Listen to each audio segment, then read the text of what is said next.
चुंबक जो है लोहे के बनी हुई वस्तु को अपनी ओर आकर्षित करता है। कह रहा है चुंबक जो है लोहे के बनी हुई वस्तु को अपनी ओर आकर्षित करता है। इसलिए हम लोग चैप्टर 5 में पढ़ रहे हैं विद्युत धारा का चुंबकीय प्रभाव। विद्युत धारा के चुंबकीय प्रभाव पढ़ेंगे, ठीक ना। विद्युत धारा जो उत्पन्न होता है चुंबक, उसको विद्युत धारा का चुंबकीय प्रभाव कहते हैं। इसमें एक जो चुंबक का आकर्षण बल चुंबक के सिरों के निकट का वह बिंदु, सिरा माने अंतिम बिंदु, अंतिम सिरा, सिरा लास्ट वाला चीज को, सिरा का वह अंतिम बिंदु जहाँ चुंबक का आकर्षण बल ज्यादा रहता है। चुंबक का आकर्षण बल इस पॉइंट पर और इस पॉइंट पर ज्यादा रहता है। इसलिए चुंबक का अंतिम छोर पर, अंतिम सिरा पर चुंबक का आकर्षण बल ज्यादा रहता है। यहाँ पर कोई वस्तु को ज्यादा खींचता है, इसलिए आकर्षण बल ज्यादा होने के कारण इसे चुंबक का ध्रुव कहते हैं। ध्रुव है। जब चुंबक को हम लोग स्वतंत्र लटकाएंगे, एक ध्रुव उत्तर की ओर, एक ध्रुव दक्षिण की ओर होता है। उत्तर ध्रुव को उत्तरी ध्रुव और दक्षिण ध्रुव को दक्षिण ध्रुव कहते हैं। और दोनों ध्रुव को मिलाने वाली जो रेखा होता है, इस रेखा को हम लोग कहते हैं चुंबकीय अक्ष कहते हैं। दोनों ध्रुव, उत्तरी ध्रुव और दक्षिण ध्रुव के मिलाने वाली जो रेखा है उसको चुंबकीय अक्ष कहते हैं। क्या बोलते हैं? चुंबकीय अक्ष कहते हैं। कह रहा है सजातीय चुंबकीय ध्रुव एक दूसरे की ओर प्रतिकर्षित। सजातीय मतलब एक दूसरे का प्रतिकर्षित, मतलब कि रिपेल कहते हैं। रिपेल सजातीय रहेगा, सजातीय ध्रुव सजातीय रहेगा एक दूसरे की ओर प्रतिकर्षित में दूसरी ओर फेंकेगा। यही विजातीय रहेगा तो आकर्षण होता है, एक दूसरे को सटा देता है। वैसे पदार्थ जिन पदार्थ से हम लोग वैसे पदार्थ जिन्हें चुंबक आकर्षित करता है। जो पदार्थ का चुंबक अगर आकर्षित कर लिया तो चुंबकीय पदार्थ कहलाता है। चुंबकीय पदार्थ कहलाता है। तो लोहा एक चुंबकीय पदार्थ है, क्योंकि लोहा को चुंबक आकर्षित कर लेता है। उसी प्रकार कोबाल्ट हो गया, निकेल हो गया, है ना। कोबाल्ट, निकेल, कोबाल्ट, लोहा, कोबाल्ट, निकेल, यहाँ निकेल, लोहा, कोबाल्ट, निकेल तथा उनसे कुछ मिश्र धातु। लोहा, कोबाल्ट, निकेल है ना। लोहा, कोबाल्ट, निकेल तो ये है, और लोहा, कोबाल्ट, निकेल के अलावा जो बनेगा मिश्र धातु, वो भी कुछ मिश्र धातु भी है। अगला पॉइंट है वैसे पदार्थ जिन्हें चुंबक आकर्षित नहीं करता है और चुंबकीय पदार्थ कहलाता है। जैसे कांच, कागज, प्लास्टिक इतर अचुंबकीय है। कह रहा है जब किसी कंपास सुई है, सरल कंपास सुई के निकट कोई चुंबकीय ऐसे दक्षिण उत्तर रहता है सुई के, है ना। कोई वस्तु ना इसका सामने लाने चुंबकीय पदार्थ है, कोई भी चीज दक्षिण उत्तर दिशा में रहता है, ठीक ना। जब इसके पास चुंबक या चुंबकीय पदार्थ लाते हैं तो सुई के निकट लाते हैं। मान लो चुंबकीय पदार्थ लाने, कोई वस्तु लाने चुंबकीय पदार्थ है ना। चुंबकीय पदार्थ लाने तो सुई की दिशा विक्षेपित होता है ना। विक्षेपित करने मतलब कि थोड़ा हिल जाएगा। इधर से कोई चुंबकीय पदार्थ लाने या चुंबक लाने तो इसका दिशा हिल जाएगा, इधर हिल जाएगा थोड़ा ना। विक्षेपित मतलब क्या, इधर आगे पीछे हो जाएगा, आगे पीछे हो जाएगा। कब? जब कंपास के सामने कोई चुंबकीय पदार्थ लाने का तब, कोई चुंबकीय पदार्थ लाने का तब विक्षेपित होता है। ऐसा क्यों होता है? क्योंकि इसके और इसके बीच में कुछ है ना। ऐसा इसलिए होता है कि चुंबक जो चुंबक है अपने आसपास के चुंबकीय क्षेत्र उत्पन्न करता है। चुंबक क्या करता है? अपने आसपास के क्षेत्र को चुंबक उत्पन्न करता है। ऐसा इसलिए होता है कि जो चुंबक है, चुंबकीय अपने आसपास के क्षेत्र क्या करता है? अपने आसपास का क्षेत्र चुंबकीय क्षेत्र उत्पन्न करता है ना, जिसको कहते हैं मैग्नेटिक फील्ड। यही चुंबकीय क्षेत्र है, मैग्नेटिक फील्ड कहते हैं MF। तो चुंबकीय क्षेत्र उत्पन्न होता है, जिसके कारण सुई जो है इसको हिला देता है। यही चुंबकीय क्षेत्र उत्पन्न करता है। और यही जो क्षेत्र है चुंबकीय क्षेत्र, यही चुंबकीय क्षेत्र सुई पे बल लगाता है, भाई वाह तू उधर भाग और तू इधर आओ। यही चुंबकीय क्षेत्र का लगाता है बल का किस पर, तो चुंबक चुंबकीय क्षेत्र बल लगाता है किस पर, तो सुई पर, है ना, बल लगाता है। यही चुंबकीय क्षेत्र जब बल लगाता है सुई पर तो सुई विक्षेपित होता है, सुई का होता है विक्षेपित हो जाता है, ठीक ना। सुई किसके कारण विक्षेपित हो रहा है, हट रहा है, हिल डोल रहा है, चुंबकीय क्षेत्र कारण। चुंबकीय क्षेत्र कहाँ से पैदा हो रहा है, चुंबक से। यही चुंबकीय क्षेत्र को कहाँ से, चुंबकीय क्षेत्र को चुंबकीय क्षेत्र रेखा से दर्शाते हैं। यही चुंबकीय क्षेत्र को चुंबकीय क्षेत्र रेखा से दर्शाते हैं, रेखा से दर्शाते हैं। जो देखना ना रेखा, रेखे से दर्शाते हैं, ठीक ना। चुंबकीय क्षेत्र को चुंबकीय क्षेत्र को चुंबकीय क्षेत्र रेखा से दर्शाते हैं, रेखा से। देखिए यहाँ पे समझिए, है ना, चुंबकीय क्षेत्र देख लें, चुंबकीय क्षेत्र इससे उत्पन्न हो रहा है, ठीक ना। इसमें क्या है, चुंबकीय क्षेत्र है। जहाँ तक रेखा जो दिखाई दे रहा है चुंबकीय क्षेत्र रेखा है, क्या है, चुंबकीय क्षेत्र रेखा। ये चुंबकीय क्षेत्र रेखा है, यह चुंबक है, चुंबक का बल यहाँ तक काम कर रहा है और यहाँ तक बल काम कर रहा है, तो इसको चुंबकीय रेखा कहते हैं। क्या कहते हैं, चुंबकीय रेखा। इस प्रकार चुंबकीय क्षेत्र को चुंबकीय रेखा से दर्शाते हैं, चुंबकीय रेखा से दर्शाते हैं। चुंबकीय क्षेत्र रेखा हमेशा उत्तर से निकलता है, बाहर में उत्तर से निकलता है, सीधे साउथ में जाता है। बाहर से निकलता है चुंबकीय बल रेखा, चुंबकीय बल रेखा बाहर से उत्तर से निकलता है, बाहर में साउथ में जाता है। अब अंदर बल रेखा, चुंबकीय बल रेखा साउथ से नॉर्थ में जाता है, अंदर में जाता है साउथ से नॉर्थ। चुंबकीय क्षेत्र के गुण देखे, गुण चुंबकीय क्षेत्र गुण है क्या। कोई भी चुंबक है चुंबकीय क्षेत्र में, ये चुंबकीय क्षेत्र में क्षेत्र रेखाएं, ये रेखा क्षेत्र चुंबकीय क्षेत्र रेखा ये सब है ना। गुण देख लेना, एक सतत बंद वक्र है, कहा सतत बंद वक्र है, हमेशा बंद वक्र में हो रहा है। देखिए इधर से निकला इधर आया तो बंद हो गया, इधर से निकला इधर आया तो बंद हो गया। देखिए बंद हो गया, इधर से नॉर्थ से निकला साउथ में आया तो बंद हो गया, बंद हो गया, पूरा पूरा पैक हो गया। कंपास की विधि तो सतत बंद वक्र है। वे चुंबक के उत्तरी ध्रुव से निकल करके, कौन, चुंबकीय क्षेत्र जो है रेखा उत्तर ध्रुव से निकलता है, रेखा चुंबकीय क्षेत्र रेखा, और दक्षिण ध्रुव में प्रवेश करता है। उत्तर से निकलता है और दक्षिण में प्रवेश कर रहा है, उत्तर से निकलता है दक्षिण में प्रवेश करता है। और पुनः चुंबक के भीतर होते हुए उत्तर ध्रुव पर चलाता है। बाहर से बंद आकृति की तरफ होता है, उत्तर से निकलता है साउथ में जाता है, बाहर अब बंद हो जाता है ये सब। पुनः साउथ से अंदर में भीतर में होते हुए साउथ से नॉर्थ में पुनः चलाता है। ध्रुव के समीप जो क्षेत्र रेखा घनी होता है, घनी है तो वहां बल भी ज्यादा लगेगा। उत्तर कोई भी ध्रुव, चाहिए ध्रुव देखिए, ध्रुव देखिए, उत्तर देखिए दक्षिण देखिए, यहाँ पर बल रेखा देखिए बहुत घने में है ना। विद्युत फ्लक्स यहाँ ज्यादा लग रहा है ना, यहाँ विद्युत फ्लक्स कम है, तो जो जितना घनी उतना ही फ्लक्स ज्यादा है, विद्युत फ्लक्स ज्यादा है। तो कह रहा है चुंबकीय बल रेखा कहाँ ज्यादा लगेगा, ध्रुव पर ज्यादा होता है। ध्रुव पर देखिए खजा बजा है, इसलिए ध्रुव पर बल रेखा चुंबकीय क्षेत्र रेखा ज्यादा है तो बल रेखा भी ज्यादा लगेगा, विद्युत फ्लक्स भी ज्यादा लगेगा। वही का ध्रुव के समीप क्षेत्र रेखाएं घनी होती है, परंतु जो दूर उनकी दूरी से बढ़ती जाती है, दूरी बढ़ते जाके घना तो घटता जाता है। घना तो देखा जाए दूर ध्रुव पर ज्यादा होता है घना, तो चुंबकीय रेखाएं ध्रुव पर ज्यादा देखें, और जहीं ध्रुव से दूर हटेंगे तो घना तो घटता जाता है। जहीं ध्रुव से हट रहे हैं, ध्रुव से जितना दूर जा रहे हैं उसकी दो रेखाओं के बीच की दूरी भी बढ़ रहा है, एक घना तो कम रहा है, घना तो कमता है, घना तो कम रहा है, और ध्रुव पर घना तो ज्यादा है।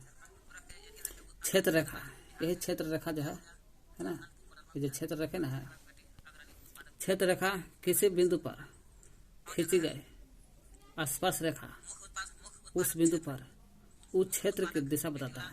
क्षेत्र रेखा जो है ना खींची गई किसी बिंदु पर, कोई बिंदु पर, यहाँ बिंदु ले लिए है ना, ये बिंदु ले लिए यहाँ पे, तो ये बताता है क्षेत्र रेखा इस बिंदु पर खींची गई स्पर्श रेखा उस बिंदु पर क्षेत्र की दिशा बताता है। इस क्षेत्र की दिशा बता रहा है इसे, मान ली बिंदु ले लिया तो इस क्षेत्र का बता रहा है कि इसे निकल रहा है, इसे जा रहा है। वही क्षेत्र रेखा किसी बिंदु पर खींची गई आसपास रेखा होती है, ठीक ना। उस बिंदु पर क्षेत्र की दिशा बताती है आसपास रेखा। क्षेत्र रेखा के निकट चुंबकीय क्षेत्र की प्रबलता का द्योतक है। कह रहा है क्षेत्र रेखा के निकट कोई है चुंबकीय क्षेत्र की प्रबलता बताता है, स्ट्रेंथ बताता है, शक्ति बताता है ना। वही का क्षेत्र के निकट चुंबकीय क्षेत्र की प्रबलता बताता है, चुंबकीय क्षेत्र की प्रबलता बताता है, शक्ति बताता है, वही द्योतक है। जिस स्थान पर क्षेत्र रेखाएं एक दूसरे के अधिक निकट होगा, अर्थात वहाँ रेखाओं का घनत्व अधिक होता है। क्षेत्र रेखा एक दूसरे के निकट रहेगा तो वहाँ घनत्व ज़्यादा रहेगा, जाहिर सी बात है।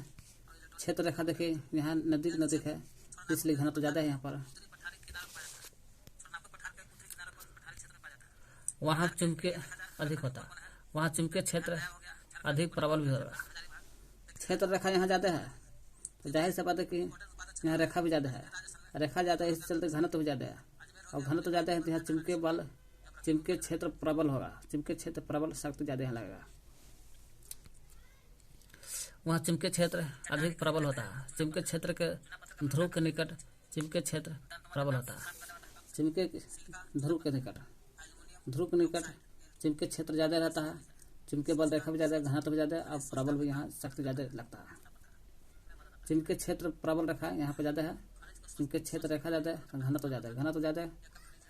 ज़्यादा है तो चुंबकीय क्षेत्र प्रबल भी ज़्यादा है, शक्ति भी ज़्यादा यहीं लगेगा, ध्रुव पर, दोनों ध्रुव पर। चुंबकीय क्षेत्र जो रेखा एक दूसरे को नहीं काटती है। चुंबकीय क्षेत्र रेखा जो है एक दूसरे को नहीं काटती है, देखिए एक दूसरे को नहीं काटता है, यदि एक दूसरे को काटती तो कटान बिंदु पर दो आसपास रेखाएं खींचना संभव होता है, अर्थात उस बिंदु पर चुंबकीय क्षेत्र के दो दिशाएं होती है, अतः उस बिंदु पर कंपास की सुई दो दिशाओं में स्थिर होती है, जो असंभव है। मतलब इतना याद कर लीजिए कि कटान बिंदु एक दूसरे को नहीं काटता। चुंबकीय क्षेत्र जो रेखा चुंबकीय क्षेत्र रेखा एक दूसरे को नहीं काटती है।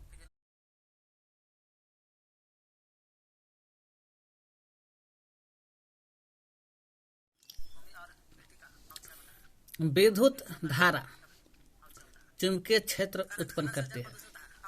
विद्युत धारा क्या उत्पन्न करती है? तो चुंबकीय क्षेत्र उत्पन्न करती है। विद्युत धारा क्या उत्पन्न करती है? तो चुंबकीय क्षेत्र जो होता है चुंबकीय क्षेत्र उत्पन्न करता है। कैसे? ज़्यादा सुना। 1820-21 में 21 भी दे सकता, 20 भी देगा। ऑस्टेड नामक वैज्ञानिक था, इसने सिद्ध करता है क्या, कोई चालक तार रहेगा ना, ये चालक तार है, कोई चालक तार रहेगा, ये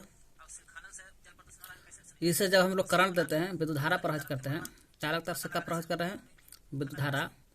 तो विद्युत धारा प्रवाहित कर रहे हैं चालक तार से।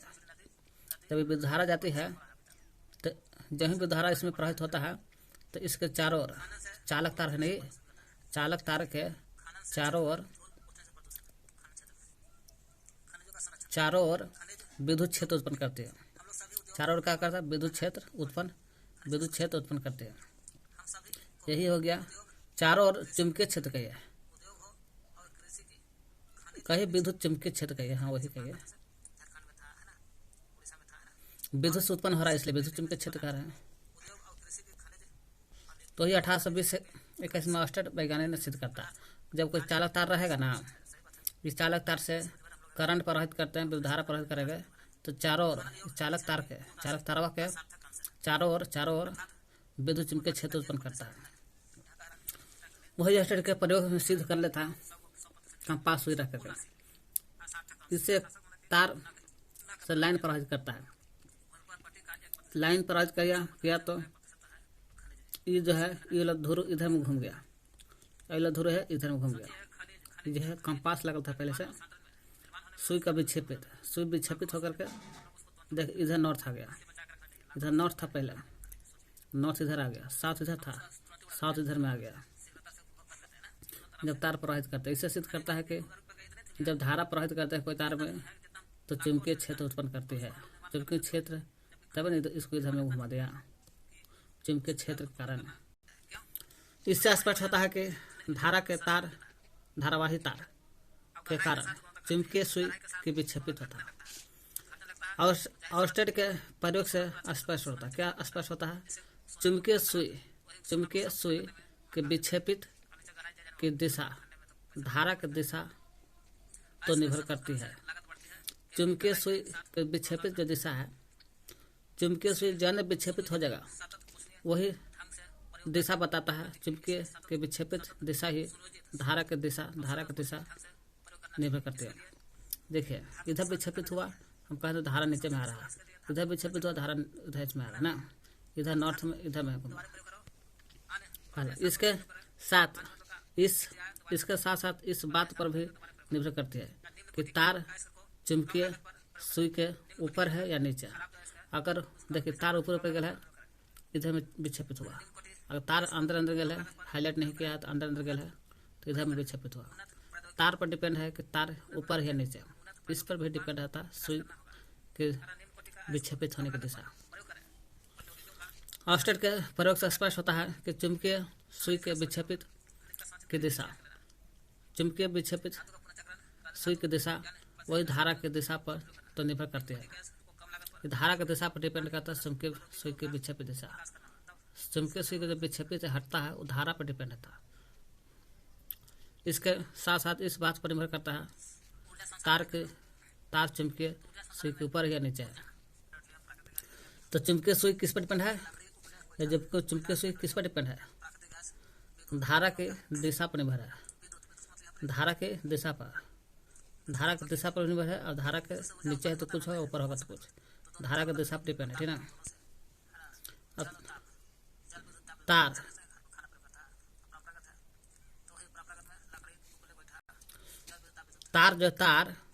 चुंबकीय सुई के ऊपर है या नीचे है? चुंबकीय सुई के ऊपर है या नीचे है? ऊपर है या नीचे है?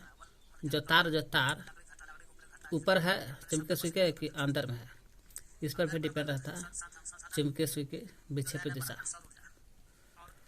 कह रहा मैक्सवेल का दक्षिण हस्त नियम। मैक्सवेल का दक्षिण हस्त नियम है, ठीक ना। दाएं हाथ का नियम को दक्षिण हस्त नियम कहते हैं मैक्सवेल द्वारा। धारावाही इसमें बोलता है धारावाही तार को, धारावाही तार है, यही धारावाही तार को क्या है? धारावाही तार है। यही धारावाही तार को दाएं हाथ की मुट्ठी में इस प्रकार पकड़ा जाए। दाएं हाथ से पकड़ना है, एकदम दाएं हाथ से पकड़ना है, ठीक ना। इस प्रकार पकड़ना है कि अंगूठा धारा की दिशा की ओर संकेत करता है। जो अंगूठा है, अंगूठा धारा की दिशा की ओर संकेत करता है। तो हाथ की अन्य अंगुलियां जो है चुंबकीय क्षेत्र की दिशा व्यक्त करती है। अन्य अंगुलियां जो बचा, ये वाला मोटका अंगुलिया तो बता रहा धारा की दिशा आई मैंने धारा इसे ऊपर में जा रहा है, ठीक ना। धारा किधर जा रहा है? ऊपर की ओर। और चुंबकीय क्षेत्र की दिशा बताता है अन्य अंगुलियां जो हुआ से। अब किसको पकड़ ले? धारावाही तार है, इसको पकड़ ले। तो चुंबकीय क्षेत्र का मतलब कि जने मुड़ा, तो इसका मतलब मुड़ल है, ऐसे में है ना, यानी कि घड़ी के विपरीत दिशा में घूमल है। तो घड़ी के विपरीत दिशा में चुंबकीय क्षेत्र चलती है ना। चुंबकीय क्षेत्र कैसे चलती है? घड़ी के विपरीत दिशा में चल रही है। जने अंगुलिया घूमल है, वही चुंबकीय क्षेत्र की दिशा है। तो चुंबकीय क्षेत्र की दिशा से घूमती है और धारा चलता है ऊपर में, धारा चलेगा ऊपर में। यही कहता है मैक्सवेल का दाहिना हाथ का नियम।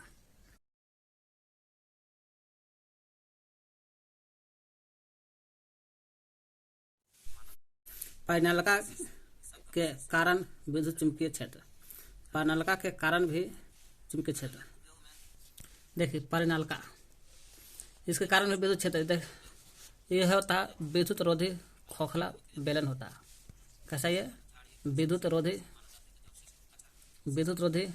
खोखला बेलन है विद्युत रोधी। इस पर तार लपेटा जाता है और यही तार लपेटा जाता है, इसी को तार लपेटते हैं। तो जो प्रक्रिया पूरा हुआ इसी को परिनालिका कहते हैं। परिनालिका होता है ये विद्युत रोधी होता है। विद्युत रोधी मतलब विद्युत के कुचालक होता है। इस पर तार लपेटा जाता है इसी को कहते हैं परनालिका पूरा फिगर को। फिर इस पर क्या करते हैं, तार लपेटते हैं यहाँ और यहाँ पर, दोनों सिरा पर तार से जोड़ देते हैं, बैटरी लगा देते हैं। बैटरी लगा देते हैं, देखिए यहाँ बैटरी लगा दिए, बैटरी लगा दिया तो चल रहा है, करंट प्रवाहित होने लगा, करंट प्रवाहित होने लगा तार में। तो परनलिका है, परनलिका के खुले सिरे को एक बैटरी से एक स्विच एस के अनुसार चित्र इतना के अनुसार जोड़ दिया था। परनलिका को एक बैटरी से जोड़ देते, स्विच लगा यहाँ पर, ठीक ना, बैटरी से जोड़ दिया गया है। स्विच को बंद करके जब परनलिका से धारा प्रवाहित की जाती है तब परनलिका के भीतर, परनलिका के भीतर उसके आसपास, परनलिका के भीतर भी और परनलिका के आसपास चुंबकीय क्षेत्र उत्पन्न होता है। कहने का मतलब हुआ जब यह बैटरी से जोड़ा जाता है तो इसमें करंट प्रवाहित होने लगता है। तो परनलिका के अंदर भी और परनलिका के अंदर भी और परनलिका का जितना आसपास क्षेत्र है ना, जितना ही देख रहे ना, जो रेखा निकलता है यहाँ तक, वहाँ तक विद्युत चुम्बकीय प्रभाव उत्पन्न होता है। कोई घर परनलिका के भीतर उसके आसपास चुम्बकीय क्षेत्र उत्पन्न होता है। जहाँ तक रेखा जा रहा है वहाँ तक समझिए कि चुम्बकीय क्षेत्र है। परनलिका के भीतर चुम्बकीय क्षेत्र परिमाण और दिशा में लगभग नियत रहता है। परिमाण भी और दिशा भी दोनों का होता है, परिमाण और दिशा दोनों नियत रहता है, ठीक ना। कार्य परनलिका का जब भीतर होता है, भीतर चुम्बकीय क्षेत्र परिमाण और दिशा में नियत होता है। परनलिका का जब भीतर रहता है इसका परिमाण भी और दिशा दोनों नियत रहता है। परनलिका के भीतर चुम्बकीय क्षेत्र परिमाण और दिशा में लगभग नियत रहता, कांस्टेंट रहता है। और इसकी दिशा, चुम्बकीय क्षेत्र की दिशा परनलिका के अक्ष के समानांतर होता है। परनलिका में चुम्बकीय क्षेत्र का जो रेखा होता है, जब करंट प्रवाहित करता है तो अक्ष के समानांतर, देखो अक्ष के समानांतर, इस समानांतर में सब, ठीक ना, सब समानांतर में है, समानांतर में है, सब समानांतर में है, वही कह रहा। इसकी दिशा परनलिका के अक्ष के समांतर होती है। चुंबकीय क्षेत्रों की दिशा मैक्सवेल के चुंबकीय क्षेत्र की जो दिशा निकालना है इसे तो समांतर होता है, लेकिन करने में होता है पता नहीं है, इसलिए चुंबकीय क्षेत्र की दिशा मैक्सवेल के दक्षिण हस्त यानी कि दाएं हाथ के नियम से प्राप्त होता है। मैक्सवेल के दाएं हाथ के नियम से चुंबकीय क्षेत्र पता चलता है। ऐसे धरना पड़ता है मैक्सवेल के दाएं हाथ से चुंबकीय क्षेत्र का दिशा पता चलता है। कह रहा है यदि परनलिका को दाहिने हाथ से इस प्रकार पकड़ा जाए, उंगलियां धारा की दिशा में, उंगली जो है धारा की दिशा में हो तथा अंगूठा की दिशा चुंबकीय क्षेत्र में, अंगूठा की दिशा जो बता रहा है चुंबकीय क्षेत्र, यहाँ देखिए है ना, दाहिने हाथ के धारा की दिशा बताता है चुंबकीय क्षेत्र, यहाँ बता रहा है अंगूठा की जो दिशा चुंबकीय क्षेत्र की दिशा हो गया, चुंबकीय क्षेत्र की दिशा, चुंबकीय क्षेत्र दिशा, उंगली जो है उंगली धारा की दिशा बता रहा है। साला यहाँ कह रहा है उंगलियां जो है चुंबकीय क्षेत्र की दिशा बता रहा है, और यहाँ बता रहा है मोटका उंगली चुंबकीय क्षेत्र की दिशा। पढ़े नहीं कब? अंगूठा की दिशा चुंबकीय क्षेत्र की दिशा है, अंगूठा की दिशा चुंबकीय क्षेत्र ऐसा में लग रहा है, ये सही है। अंगूठा धारा की दिशा पता ठीक ना, अंगूठा की धारा की दिशा पता है अंगूठा जी, ठीक ना, यहाँ डालिए और इसको यहाँ डालिए, है ना। चुंबकीय क्षेत्र की दिशा बता रहा है अंगुलियाँ, ये अंगूठा बता रहा है ना, अंगूठा बता रहा है धारा की दिशा, तो धारा ऐसे में चल रहा है और चुंबकीय क्षेत्र ऐसे में घूम रहा है। चुंबकीय क्षेत्र से ऐसे घूम रहा है ना, नीचे से ऊपर जा रहा है, ठीक ना, चुंबकीय क्षेत्र। अंगुली यहाँ बता रहा है, अंगुली जो है ऐसे चुंबकीय क्षेत्र बता रहा है, अंगूठा ऐसे धारा की दिशा बता रहा है। यही धारावाही परिनालिका, ये जो धारावाही परिनालिका हो गया पूरा, है ना, धारावाही धारा करंट आ रही है, परिनालिका हो गया, है ना, फिगर को बोल रहे हैं। तो धारावाही परिनालिका एक छड़ के समान व्यवहार करता है। धारावाही परिनालिका एक छड़ चुंबक के समान व्यवहार करता है, जो है छड़ चुंबक की तरह काम करता है। धारावाही परिनालिका छड़ चुंबक की तरह काम करता है। वही कह रहा है, परिनालिका का एक सिरा उत्तर ध्रुव की तरफ और दूसरा सिरा दक्षिण ध्रुव की तरफ, एक सिरा उत्तर की तरफ, एक सिरा दक्षिण की ध्रुव की तरफ होता है। परिनालिका के धारा की दिशा इधर से निकलेगा, इधर जा रहा है। वही विद्युत चुंबक है, यहीं से विद्युत चुंबक पैदा होता है कि जब तक करंट दीजिएगा, जब तक करंट जा रही है तब तक विद्युत चुंबक काम करेगा, नहीं दीजिएगा तो विद्युत चुंबक काम नहीं करेगा, इसलिए अस्थायी नहीं अस्थायी होता है। वही का विद्युत चुंबक क्या है, जब परिनालिका में, यही परिनालिका में धारा जा रही है, मैंने करंट जा रही है तो चुंबक होगा, करंट नहीं जा रही है तो चुंबक नहीं होगा। इसलिए विद्युत चुंबक अस्थायी नहीं अस्थायी होता है, इसलिए अस्थायी होता है। क्योंकि जब तक करंट है तब तक है, और नहीं है तो विद्युत चुंबक नहीं होगा। करंट है तो विद्युत चुंबक लगेगा, नहीं करंट है तो विद्युत चुंबक नहीं रहेगा। धारा है तो चुंबक है, धारा नहीं है तो चुंबक नहीं होगा। और चुंबक जब भी होता है तो नरम लोहे के क्रोड पर ज़्यादा होता है, नरम लोहा रहता है। क्या रहता है? नरम लोहा का रहता है, ये नरम लोहा का रहता है। इस पर चुंबक, नरम लोहा का पर चुंबक थोड़ा सा बढ़िया बनता है। कह रहा है विद्युत चुंबक के बारे में, विद्युत चुंबक वैसा चुंबक जिसमें विद्युत चुंबकत्व उतने ही समय तक रहता है, उतना ही समय तक रहता है विद्युत चुंबक विद्यमान रहता है जितने समय तक परिनालिका में धारा जा रही है। परिनालिका में जितना भी धारा जा रही है, जितना देर उतना ही देर तक विद्युत चुंबक का काम करेगा। नरम लोहे, प्राय नरम लोहे के छड़ को एक परिनालिका में रखकर विद्युत चुंबक बनाया जाता है। नरम लोहे में रख करके बनाया जाता है विद्युत चुंबक, नरम लोहा रहता है, नरम लोहे का क्रूड है, इसी से बनता है विद्युत चुंबक। नरम लोहे को आसानी से चुंबकित कर सकते हैं, अब विचुंबकित किया जाता है।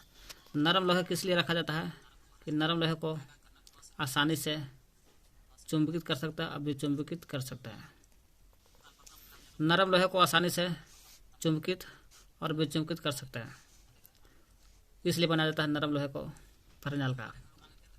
जब परिनालिका में धारा प्रवाहित की जाती है तब परिनालिका में चुंबकीय क्षेत्र उत्पन्न होता है। इसमें धारा प्रवाहित करते हैं, है ना, तो विद्युत चुंबकीय क्षेत्र उत्पन्न होता है। कौन सा? विद्युत चुंबकीय क्षेत्र उत्पन्न होता है, जिससे नरम लोहे का छड़ शक्तिशाली चुंबक बन जाता है। जब इसे करंट प्रवाहित करते हैं तो परिनालिका में चुंबकीय क्षेत्र उत्पन्न होता है। चुंबकीय क्षेत्र उत्पन्न होने लगता है ना, अगल बगल, जिसके कारण नरम लोहा जो है, नरम लोहा शक्तिशाली चुंबक बन जाता है। कैसा? शक्तिशाली चुंबक बन जाता है चुंबकीय क्षेत्र उत्पन्न होने के कारण। जब इसमें करंट प्रवाहित करते हैं चुंबकीय क्षेत्र उत्पन्न होता है, और चुंबकीय क्षेत्र उत्पन्न होगा तो नरम लोहा ही शक्तिशाली चुंबक बन जाता है। वही करा, जब परिनालिका में धारा प्रवाहित होती है तो परिनालिका में चुंबकीय क्षेत्र उत्पन्न होने लगता है, जिससे नरम लोहे का छड़ है शक्तिशाली चुंबक बन जाता है। यही नरम लोहे का छड़ शक्तिशाली चुंबक बन जाता है। जब धारा को प्रवाह बंद कर दिया जाता है तो नरम लोहे का अपना चुंबकत्व खो देता है। जब तक धारा प्रवाहित हो रहा है तब तक शक्तिशाली चुंबक बनता है, और जहीं खो देते हैं, धारा नहीं जाता है, तो नरम लोहा भी अपना चुंबक का वैल्यू खत्म कर देता है। इस प्रकार से रखे गए छड़ को क्रोड कहते, क्रोड। इसको नरम लोहे का क्रोड कहते हैं, नरम लोहे का क्रोड कहते हैं। इसको क्रोड कहिए, नरम लोहा रहिए। वो विद्युत चुंबक कब बनता है? जब तक धारा रहता है तब तक। धारा के कारण चुंबक बना रहता है। क्रोड धारा के कारण चुंबक बना जाता है। इस प्रकार बने चुंबक के चुंबकत्व की तीव्रता निम्नलिखित बात पर निर्भर करता है। क्रोध धारा के कारण चुंबक बना रहता है। धारा के कारण चुंबक बना रहता है क्रोध, जो निम्नलिखित बात पर निर्भर करता है। पहला, फेरों की प्रणालिका में फेरों की संख्या पर। अगर फेरों की संख्या ज़्यादा रहेगा, है ना, फेरों की संख्या ज़्यादा रहेगा तो विद्युत धारा ज़्यादा पैदा होगा, चुंबक ज़्यादा शक्तिशाली बनेगा, चुंबकत्व अधिक होगा, मतलब चुंबक की संख्या शक्तिशाली ज़्यादा होगा। जितना ही फेरों की संख्या ज़्यादा होगा उतना ही चुंबकत्व शक्तिशाली होगा। किस पर? नरम लोहा पर, नरम लोहा क्रोध पर। फेरों की संख्या जितना ज़्यादा उतना ही चुंबकत्व की शक्तिशाली होगा। यानी फेरों की संख्या ज़्यादा रहेगा, फेरों की संख्या ज़्यादा है, चुंबकत्व शक्तिशाली ज़्यादा है। विद्युत धारा का परिमाण, धारा अगर ज़्यादा रहेगा तो चुंबकत्व की शक्तिशाली होगा। जितना ही धारा दीजिएगा उतना ही चुंबकत्व ज़्यादा बनेगा, मजबूत। क्रोध के पदार्थ की प्रकृति पर भी, तो कैसा क्रोध है? तो नरम लोहा का क्रोध अच्छा होता है, इसलिए नरम है, नरम लोहे के क्रोध अच्छा होता है, इसलिए चुंबकत्व भी अच्छा होता है, ज़्यादा शक्तिशाली होता है नरम लोहा का क्रोध, चुंबकत्व ज़्यादा अच्छा होता है नरम लोहा वाला। कह रहा है कुछ पदार्थ ऐसे होते हैं जैसे इस्पात, स्टील, न तो आसानी से चुंबकित होता है और नहीं आसानी से विचुंबकित।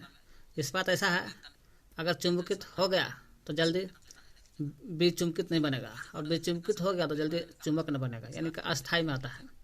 अगर चुंबक है तो अस्थाई बन जाएगा, और नहीं है तो विचुंबकित भी अस्थाई रहता है। इसलिए इस्पात का उपयोग अस्थाई चुंबक बनाने में किया जाता है। इस्पात का प्रयोग किस में होता है? इस्पात का प्रयोग अस्थाई चुंबक बनाने में किया जाता है, परमानेंट मैग्नेट बनाने में प्रयोग किया जाता है इस्पात का प्रयोग। और नरम लोहे का प्रयोग अस्थाई के रूप में किया जाता है चुंबक बनाने में।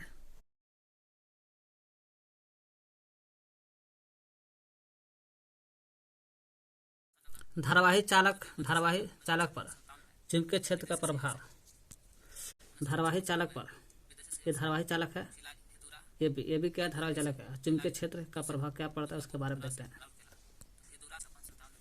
धारावाही चालक जो है, इसमें करंट जा रही है, ये भी पर आसपास के क्षेत्र का कहता है चुंबक उत्पन्न करता है। चुंबकीय क्षेत्र ऐसे आसपास के चुंबकीय क्षेत्र उत्पन्न करता है, ठीक ना। धारावाही चालक आसपास के क्षेत्र चुंबकीय क्षेत्र उत्पन्न करता है, और जाहिर सी बात है कि तार से चुंबकीय क्षेत्र उत्पन्न करेगा तो आसपास का जो चुंबक होगा रखल है, एने से आसपास का चुंबक रखल है, इसका क्षेत्र इसका ध्रुव पर प्रभाव पड़बे करेगा। उसी के धारावाही चालक पर चुंबक का प्रभाव देखते हैं। धारावाही चालक के भी पर इस चुंबक का क्या प्रभाव पड़ता है उसके बारे में देखते हैं। एगो धारावाही तार है, यहाँ से इसको बैटरी से जोड़ दिया गया है, और इसको एनएस चुंबक है ना, इसके बीच से गुजारती हैं। जब इसको लाइन यहाँ से देते हैं स्विच से तो करंट प्रवाहित होने लगता है। इसके उत्तर ध्रुव इधर रख रहे हैं और दक्षिण ध्रुव इधर रख रहे हैं, तो देख रहे हैं हम लोग क्या कि इससे करंट जब प्रवाहित होने लगता है तो इससे जो करंट प्रवाहित होने लगता है तो यहाँ पर इस चुंबक के कारण नीचे की ओर धंसता है, नीचे की ओर बल लग रहा है, बल नीचे की ओर लग रहा है बल। जब इसी को हम लोग नॉर्थ कप किधर कर दिए और साउथ के इधर करते हैं, और फिर यहाँ से लाइन दे रहे हैं, तो देख रहे हैं कि अब बल ऊपर की ओर लग रहा है, ऊपर की ओर फेंका रहा है, जो है धारा चालक ऊपर की ओर फेंका रहा है। तो देख रहे हैं कि एन इधर था, ये सीधा था, तो बल नीचे की ओर। एक इसको ध्रुव पलट देते हैं तो बल लगने के बाद दिशा भी चेंज हो रहा है, ठीक ना। आपकी ये सीधा था तो इधर आ गया, नॉर्थ इधर था नॉर्थ इधर आ गया, ध्रुव चेंज हुआ तो बल की दिशा भी चेंज हो गया।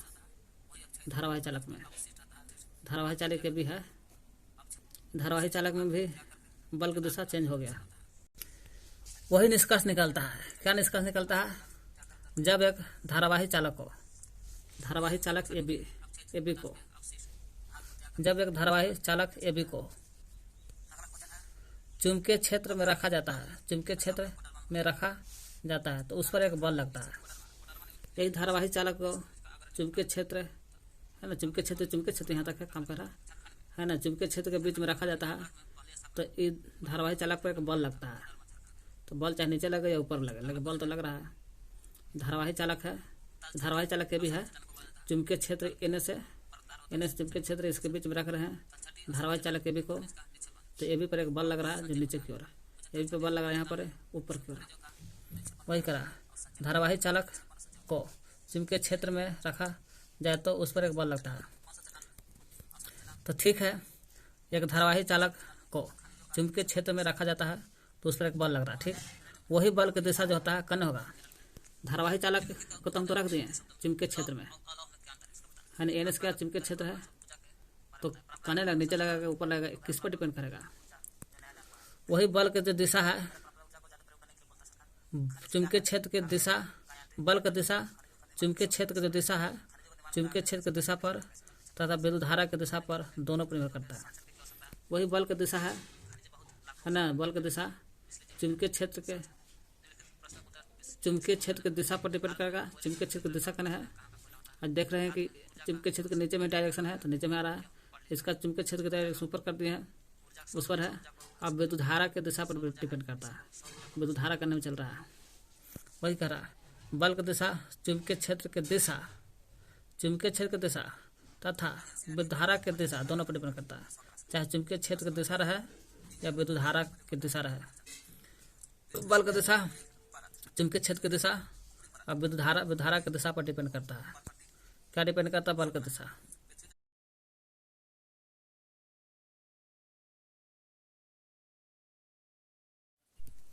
फ्लेमिंग का वाम हस्त नियम, मतलब बाएं हाथ का नियम। चुंबकीय क्षेत्र में धारावाही चालक, चुंबकीय क्षेत्र जहाँ रहता है उसमें धारावाही चालक, चुंबकीय क्षेत्र में धारावाही चालक पर लगने वाला बल की दिशा, क्या दिशा बता रहा है? चुंबकीय क्षेत्र में धारावाही चालक लगने वाला बल की दिशा, बल की दिशा बताता है। वहीं पर काम आता है फ्लेमिंग के वाम हस्त का नियम। तर्जनी, हम बाएं हाथ के 3 अंगुलियों को, मध्यमा, तर्जनी, अंगूठा को परस्पर लंबवत फैलाते का लंबवत। तो चलिए, तर्जनी जो बताता है चुंबकीय क्षेत्र की दिशा, तर्जनी क्या बताता है? तर्जनी चुंबकीय क्षेत्र की दिशा बताता है। अंगूठा बताता है, अंगूठा परस्पर तर्जनी हो गया। मध्यमा देखें, मध्यमा धारा की दिशा को बताता है, मध्यमा देखें, मध्यमा धारा की दिशा। और अंगूठा जो हो गया, अंगूठा धारावाही चालक तार जो रहता तार, वो तार पर लगे बल की दिशा बताता है। ये अंगूठा जो अंगूठा बल को बताता, बल। अंग्रेजी में तर्जनी को बोलते हैं अंगुलियां, मध्यमा को मिडिल फिंगर, मध्यमा को बोला जाता है, मध्यमा को मिडिल फिंगर, तर्जनी को फोर फिंगर, अंगूठा को थंब। यानी कि सीधा से समझ लीजिए, है ना। फ्लेमिंग के वाम हस्त का नियम, बाएं हाथ का नियम। देखिए, बाएं हाथ का नियम है, अंगूठा जो बताता है, अंगूठा बताता है बल के बारे में। वो भी बल किसका? धारावाही चालक, मतलब धारावाही तार जो रहता है, तार पर लगने वाला बल की दिशा। मान लीजिए कि इस पर बल की दिशा बता रहा है, उसी तरह से ये बल की दिशा बता रहा है कि बल इधर में लग रहा है, अंगूठा बताता है। चालक तार में जो बल है इधर में लग रहा है। और तर्जनी क्षेत्र चुंबकीय क्षेत्र को बताता है, चुंबकीय क्षेत्र इधर में लग रहा है। मध्यमा बताता है, मध्यमा को अंग्रेजी में बोलते हैं मिडिल फिंगर, धारा को बताता है कि धारा इधर में लग रहा है।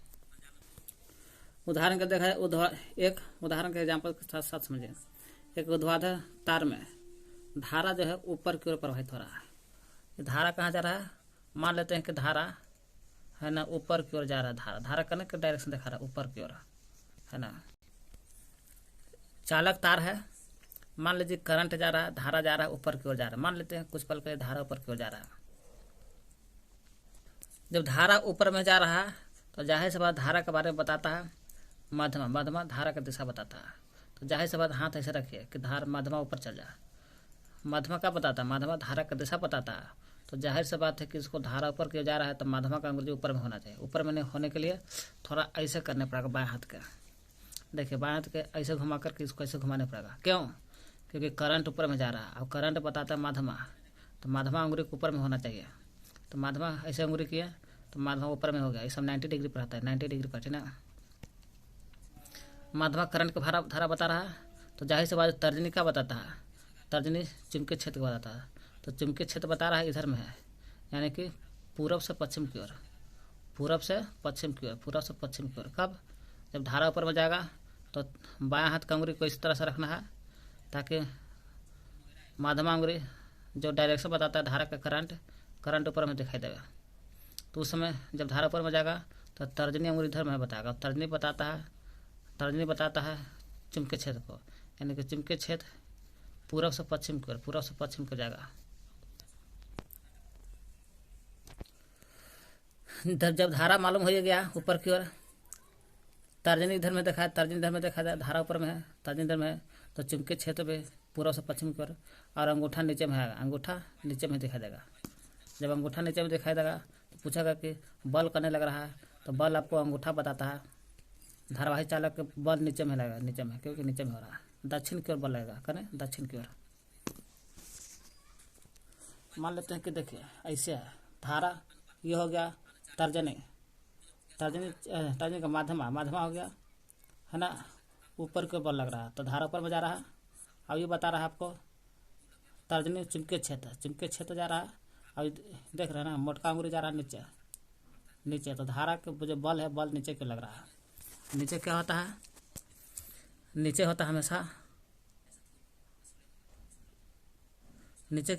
हमेशा रहता है अंगूठा है नीचे की ओर है, तो धारा के बल की दिशा नीचे की ओर हो रहा है, धारा के बल की दिशा नीचे की ओर।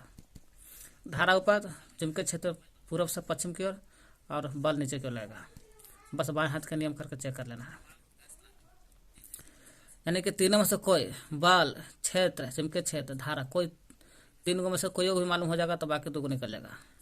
धारा मालूम कर लिया, मालूम था तो क्षेत्र निकाल लिया, क्षेत्र मालूम हो गया तो अंगूठा निकल गया, यानी कि बल की दिशा भी निकल गया, नीचे में है।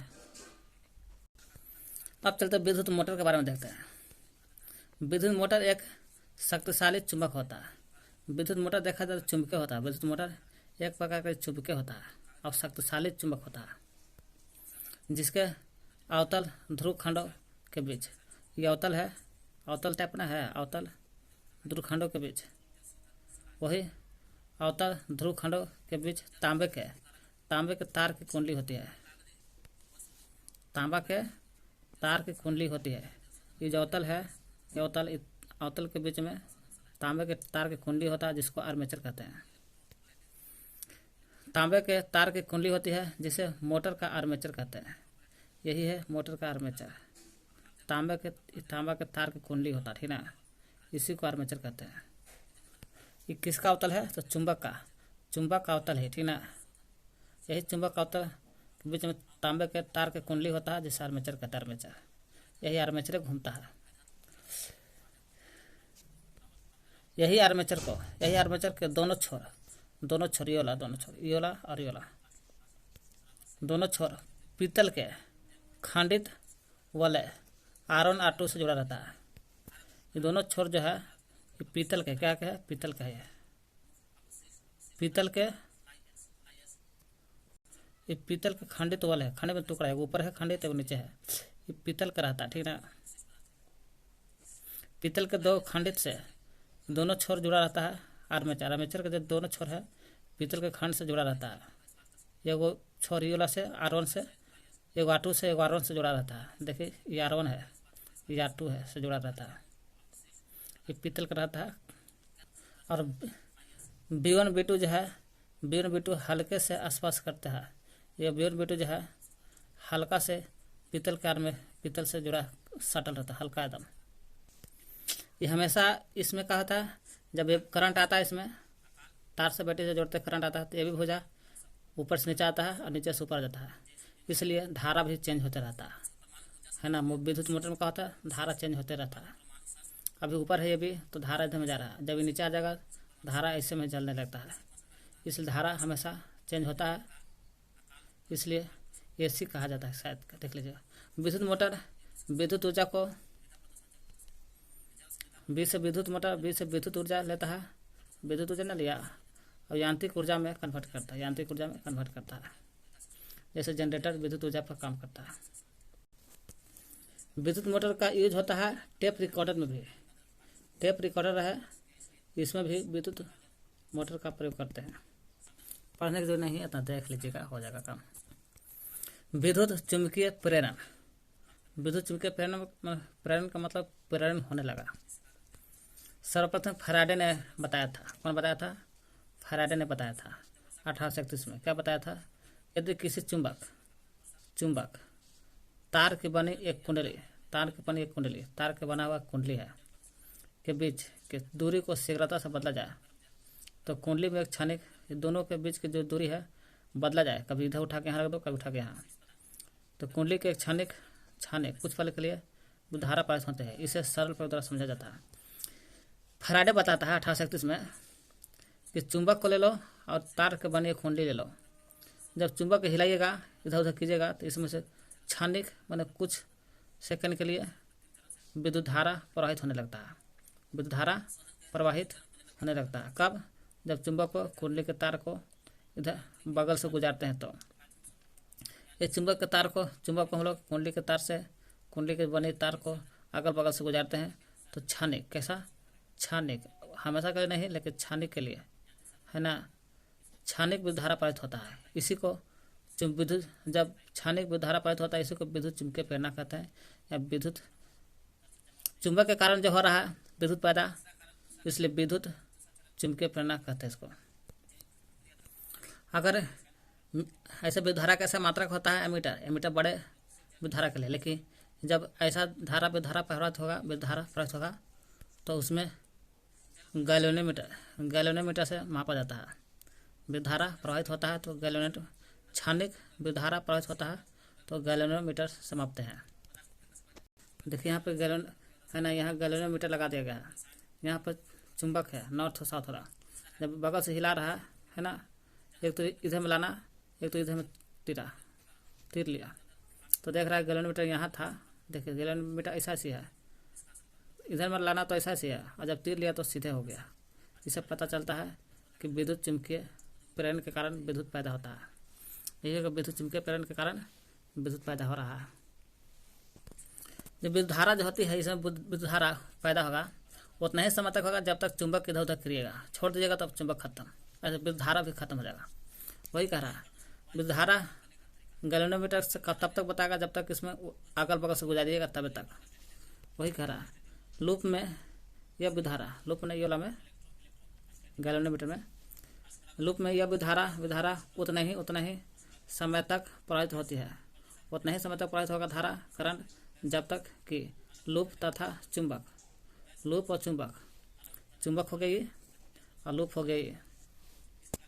लूप ने कुंडली कहिए, लूप तथा कुंडली मैंने, लूप ने कुंडली यानी कि लूप चुंबक के बीच अपेक्षित गति रहती है ना, ये दोनों के बीच में अपेक्षित गति रहता है तब तक विद्युत धारा प्रवाहित होगा। ये तो कुंडली मैंने लूप और चुंबक के बीच में जब गति रहेगा तब, चाहे चुंबक हटाइए या कुंडली हटाइए, दोनों में से कोई हटाइए, विद्युत धारा तब तक बना रहता है जब तक कि दोनों गति रहता है तब तक। वही कहा, लूप में यह विद्युत धारा उतने ही समय तक प्रवाहित होती है जब तक कि लूप और चुंबक के अपेक्षित गति रहता है। इस प्रकार से उत्पन्न होने वाला जो धारा रहता है, होने वाली धारा को प्रेरित धारा कहते हैं। प्रेरित धारा तथा इस घटना को विद्युत चुंबकीय प्रेरणा कहते हैं। इस प्रकार से जब विद्युत धारा प्रवाहित होता है इसको प्रेरित धारा कहते हैं। कौन सा धारा है? प्रेरित धारा। इस घटना को इस घटना को विद्युत चुंबकीय प्रेरणा कहते हैं। इस घटना को विद्युत चुंबकीय प्रेरणा कहते हैं। कहने का मतलब कि जब चुंबक को कुंडली या लूप के अगल बगल से गुजारते हैं तो विद्युत धारा प्रवाहित होता है, जो गैलोनोमीटर से मापते हैं इसको। क्षणिक विद्युत धारा प्रवाहित होता है कब तक? जब तक चुंबक अगल बगल से गुजरे तब तक।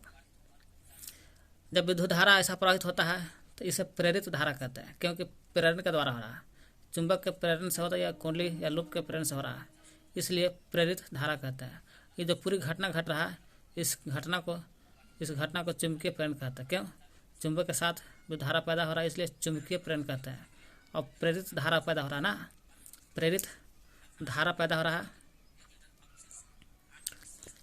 प्रेरित धारा पैदा हो रहा है, इसलिए इसको हम लोग चुंबकीय, चुंबक कारण हो रहा चुंबकीय, चुंबक कारण हो रहा चुंबकीय।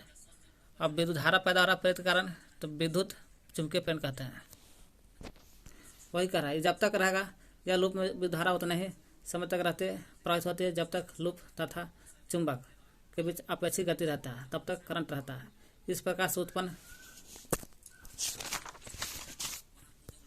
उत्पन्न होने वाला जो धारा होता है, विद्युत धारा जो होता है, उसे प्रेरित धारा इंड्यूस्ड करंट कहते हैं, यानी कि प्रेरित धारा कहते हैं।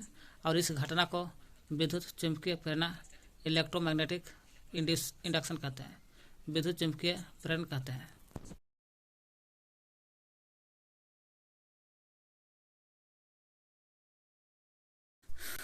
प्रेरित धारा की दिशा और या तथा फ्लेमिंग का दक्षिण हस्त का नियम। फ्लेमिंग बोलते कहें कि मैक्सवेल भी बोलता, ठीक ना, मैक्सवेल का दक्षिण हस्त नियम। जब किसी सीधे चालक, कोई सीधा चालक है ना, जब किसी सीधे चालक को किसी चुंबकीय क्षेत्र के समकोणिक दिशा में चला जाता है। कोई चालक है, कोई चुंबकीय क्षेत्र, मान लीजिए चुंबकीय एन है, इधर चुंबकीय एस है, ये दोनों के चुंबकीय क्षेत्र की दिशा, चुंबकीय क्षेत्र की दिशा है मान लीजिए पूरा, चुंबकीय क्षेत्र के समकोणिक दिशा में चला जाता है, तो चालक में धारा प्रेरित होती है। यही चालक में क्या होगा, धारा प्रेरित होने लगता है, ऊपर नीचे करने पर। चालक में धारा प्रेरित होती है। यही प्रेरित धारा की दिशा ज्ञात करने के लिए फ्लेमिंग ने एक नया नियम दिया। कह तो दिया कि चुंबक रख दिया बीच में ही था, कि चुंबकीय फलक से जो निकलेगा चुंबकीय क्षेत्र, इसमें विद्युत धारा प्रवाहित होगा, तो कण में धारा चलेगा, इधर में है कि इधर में है, इधर में है या इधर में है। इसलिए इसको धारा को गति निकालने के लिए फ्लेमिंग का दाएं हाथ का नियम का प्रयोग किया गया, या मैक्सवेल का दाहिने हाथ नियम कहता है। इसमें भी वही बात है, बाएं हाथ रहे या दाएं हाथ रहे, मोटका उंगली बताएगा, अंगूठा बताता है गति, बल की गति, तर्जनी बताता है चुंबकीय क्षेत्र, और 90 डिग्री पर सब रहता है। विद्युत धारा रहता है मध्यम जो है विद्युत धारा का ही बताता है। दाएं हाथ रहे या बाएं हाथ रहे, सब एक बताता है। अंगूठा बताता है बल, गति, तर्जनी बताता है चुंबकीय क्षेत्र, मध्यमा बताता है धारा की दिशा। जब ऐसे कर रहे हैं, ऐसे किए हैं, इसका मतलब यह हुआ अंगूठा ऊपर में है और तर्जनी आगे में है, और ये चल रहा है तर्जनी, ये मध्यमा बता रहा है, इसमें है ना। वही है, देखिए अंगूठा बताता है ऊपर में, गति निकलेगा ऊपर में है, यानी कि अंगूठा बल की दिशा या गति, बल की दिशा ऊपर में लगेगा, है ना। और ये जो है तर्जनी क्षेत्र, चुंबकीय क्षेत्र की दिशा ऐसे में लगेगा, ऐसे में, जो डायरेक्शन एरो द्वारा, तीर द्वारा प्रदर्शित किया गया है। और ये जो है मध्यमा धारा की दिशा, यानी कि धारा नीचे में चलेगा, प्रेरित धारा नीचे में चलेगा। बल ऊपर में है नहीं, गति या बल ऊपर में है, और चुंबकीय क्षेत्र पश्चिम से पूर्व की तरफ, और प्रेरित धारा देख रहे थे नीचे में धारा निकलेगा। यही है फ्लेमिंग के दाएं हस्त का नियम, मैक्सवेल का दाएं हस्त नियम भी बोलते हैं इसको। विद्युत जनित्र, जो कहते हैं अंग्रेजी में जनरेटर, इलेक्ट्रिक जनरेटर बोलते हैं, इलेक्ट्रिक जनरेटर, विद्युत जनित्र। इसमें तो विद्युत नहीं मिलता पहले यांत्रिक घुमाया जाता है, मोटर घूमता है, यांत्रिक ऊर्जा को विद्युत ऊर्जा में कन्वर्ट करता है।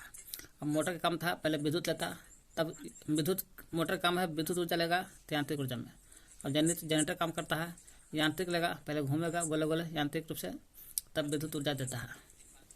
यह है विद्युत जनरेटर के चित्र, घूमता है तो फ्लक्स काटता है तो करंट पैदा होता है। डिश धारा, जिसे कहते हैं अस्थाई धारा होता है, एक ही दिशा में धारा प्रवाहित होता है, अस्थाई होता है, एक ही दिशा में धारा प्रवाहित होता है। जैसे जनित्र, जनित्र में देखा जाए, जनित्र है ठीक ना, जनित्र, जनित्र में मान 0 से लेकर उच्च मान के बीच बदलते रहता है। 0 से लेकर उच्च मान तक बदलते रहता है, इसलिए इसको 0 से लेकर उच्च मान तक बदलते रहता है धारा, इसलिए परिवर्तित दृश्य धारा कहते हैं। देखिए अस्थाई दृश्य धारा, दृष्टि धारा 2 प्रकार का होता है, एगो अस्थाई दृश्य धारा, एगो परिवर्तित दृश्य धारा। कि 0 से लेकर 0 है उच्च मान है ना, 0 से लेकर उच्च मान तक चेंज होते रहता है जो दृश्य धारा, उसे परिवर्तित दृश्य धारा कहते हैं। 0 ऊंच 0 ऊंच 0 ऊंच, इसे परिवर्तित दृश्य धारा कहते हैं। हर दृश्य धारा लेकर परिवर्तित है। तो देखिए दृश्य धारा डीसी अस्थाई है, एक ही दिशा में धारा प्रवाहित होता रहता है, एक ही दिशा में देखें अस्थाई है। यह अस्थाई दृश्य धारा है, ये परिवर्तित दृश्य धारा जनरेटर में होता है ना। परिवर्तित दृश्य धारा जो होता है कहाँ होता है, जनरेटर में, जनरेटर में होता है। 0 से कुछ मान के बीच बदलता रहता है, परिवर्तित धारा दृश्य धारा कहता है ना। 0 से उच्च का मान बदलता रहता है, इसे परिवर्तित दृश्य धारा कहते हैं। समय के साथ धारा बदलते रहता है, इसमें समय के साथ धारा नहीं बदल रहा। यहाँ मान लो 5 है तो हो 5 5 5, और समय 2 घंटा 2 घंटा 2 1 घंटा। समय के साथ धारा नहीं बदलता, अस्थाई धारा दृश्य धारा कहते हैं। और समय के साथ जो धारा बदलता है वैसा दृश्य धारा जो समय के साथ बदलता है, 0 से ऊँच फिर 0 ऊँच, उसे परिवर्तित दृश्य धारा कहते हैं। परिवर्तित दृश्य धारा में देख रहे हैं जनरेटर का प्रयोग होता है इसमें। 0 से हाई के बाद फिर शून्य, फिर हाई शून्य, दूसरा डायरेक्शन नहीं जा रहा, एक ही दिशा में चल रहा है, ऊपर ही। एगो होता है वो डीसी, देख लिया ये डीसी था। अब चलते हैं एसी के बारे में। इसका प्रयोग होता है यूज घर में, है ना, घर में प्रयोग होता है ठीक ना। एसी का काम का है, 0 से स्टार्ट होगा, 0 से स्टार्ट होगा, है ना। यह धारा एक दिशा में 0 से स्टार्ट होगा, 0 से एकदम 0 से स्टार्ट होगा, और बढ़ते बढ़ते अधिकतम परिमाण पहुंच जाता है, अधिकतम हाईएस्ट पर पहुंच जाता है, हाईएस्ट पर पहुंचता है। फिर उसी दिशा में गति घटते घटते 0 फिर चलेगा, फिर 0, फिर विपरीत दिशा में, पहले ऊपर था अब विपरीत दिशा में नीचे की ओर हाईएस्ट पर पहुंच जाता है। फिर उसी दिशा में घटते घटते शून्य हो जाता है, फिर शून्य पर पहुंचता है। इसी क्षण उसकी दिशा पलटती है, दिशा पलट गई नीचे की ओर, अब पलटती है, दिशा नीचे में प्रवाहित होता है, अधिकतम परिमाण हाईएस्ट पर पहुंचता है, 0 से फिर हाईएस्ट। यह चक्र लगातार होते रहता है। फिर यहाँ से घटते घटते 0, फिर हाईएस्ट, फिर 0, फिर दूसरी दिशा में फिर 0, फिर हाईएस्ट, दूसरी दिशा में, उसी तरह से पलटते जाता है परिवर्तित धारा। एक पूर्ण परिवर्तन अल्टरेशन मैंने पूर्ण परिवर्तन मैंने अल्टरेशन को एक चक्र कहते हैं। एक चक्र मतलब पूर्ण परिवर्तन मतलब कि एक चक्र यहाँ से आ गया, फिर 0, फिर एक या हाईएस्ट, फिर 0, एक बार हाईएस्ट, 0 से हाईएस्ट 0, 0 से हाईएस्ट 0, फिर 0 से हाईएस्ट 0। एक तो उस डायरेक्शन में ऊपर की ओर, नीचे डायरेक्शन की ओर, एक पूरा चक्कर यहाँ तक लगा लिया, इसको कहते हैं एक चक्र। एक पूर्ण परिवर्तन यहाँ तक, एक पूर्ण परिवर्तन को एक चक्र कहते हैं। और 1 सेकेंड में होने वाले चक्रों की संख्या, 1 सेकेंड में होने वाले चक्रों की संख्या को परिवर्तित धारा की आवृत्ति कहते हैं। 1 सेकेंड में जितना चक्र लगा दो, मान लो 1 सेकेंड में जितना चक्र, अगर 1 सेकेंड में अगर 1 चक्कर लगा दिया तो यही आवृत्ति कहलाएगा। अगर 1 सेकेंड में 1 चक्कर 2 चक्कर लगा दिया तो यही आवृत्ति हो जाएगा। माने 1 चक्कर में जितना प्रतिवर्ती धारा प्रवाहित हो जाएगा, 1 सेकेंड में होने वाले चक्रों की संख्या को प्रतिवर्ती धारा की आवृत्ति कहते हैं। 1 सेकेंड में होने वाले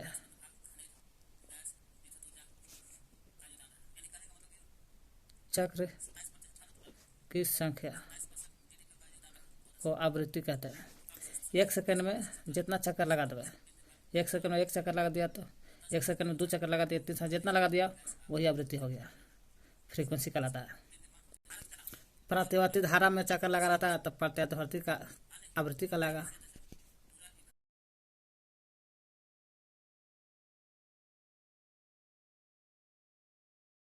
घरों में व्यवहार की जाने वाली बिजली, हम घर में जो विद्युत आपूर्ति की जाती है वह 220 वोल्ट प्रत्यावर्ती वोल्टता होती है। कैसा होता है? 220 वोल्ट पर प्रत्यावर्ती वोल्ट का मतलब एसी होता है, यही प्रत्यावर्ती धारा होता है एसी, इसको एसी बोलते हैं।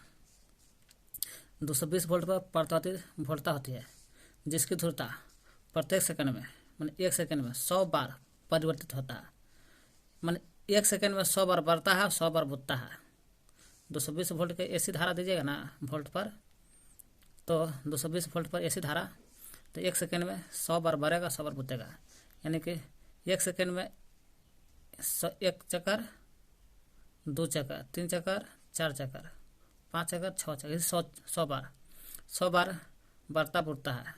तो जाहिर सी बात है अब आवृत्ति बोला जाता है 1 सेकंड में जितना दूरी तय कर लिया, तो दूरी यहाँ से लेकर यहाँ तक हुआ, भले एक बार बारह फिर बूता फिर बारह बूता, एक बार में यहाँ से यहाँ तक लग रहा है 1 2 है, आवृत्ति आधा हो जाएगा 1, आवृत्ति 100 है, एक बार में 100 बार 12 बोता तो आवृत्ति होगा 50, आधा होता है। 220 वोल्ट पर प्रत्यावर्ती वोल्टता होती है जिसकी ध्रुवता प्रत्येक सेकंड में एक बार में 100 बार परिवर्तित होता है। 100 बार, एक बार, 2 बार, 3 बार, 4 बार, 5 बार, 6 बार, 100 बार परिवर्तित हुआ, 100 बार परिवर्तित होती है, अर्थात इसकी आवृत्ति 50 हर्ट्ज होता है।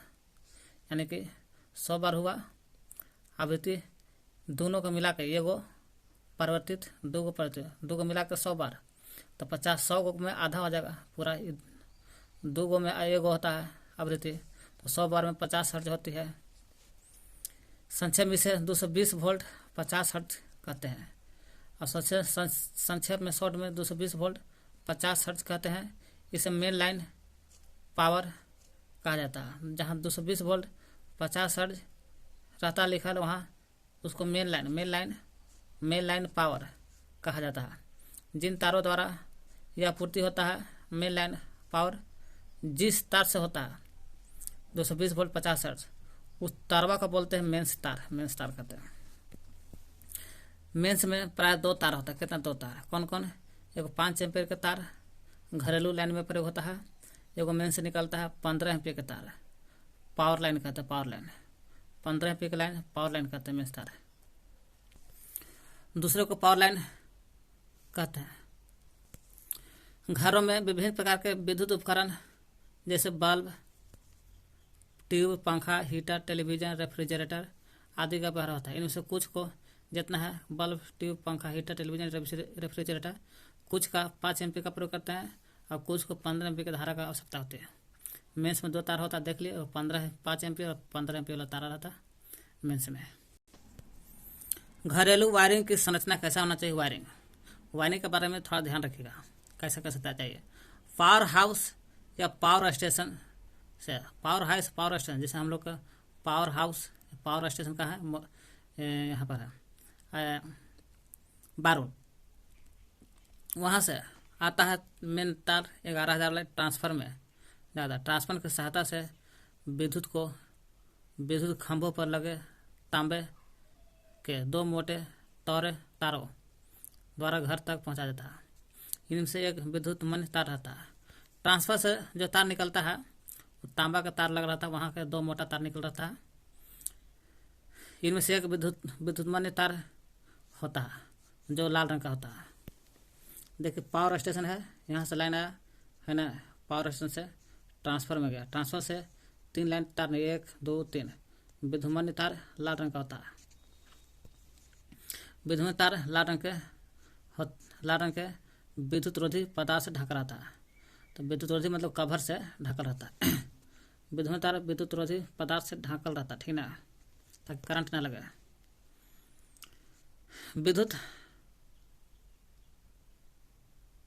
विद्युत आपूर्ति से प्रत्यावर्ती धारा 220 वोल्ट यानी 50 हर्ट्ज, यानी कि 50 हर्ट्ज कई बार प्रत्यावर्ती हो रहा होगा? 100 बार प्रतिवर्ती माने 100 बार बढ़ता होगा, 100 बार बुता होगा, इसके द्वारा प्रवाहित होती है।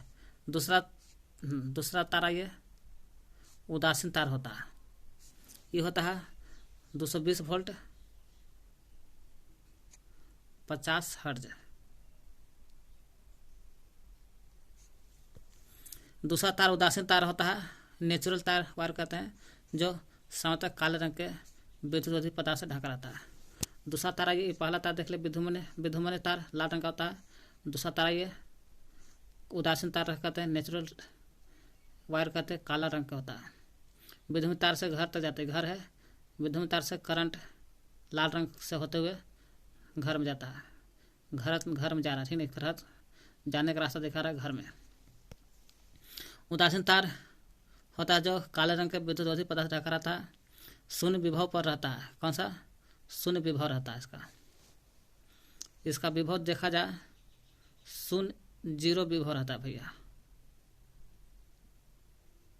इसका विभव 0 विभव रहता है, शून्य विभव रहता है।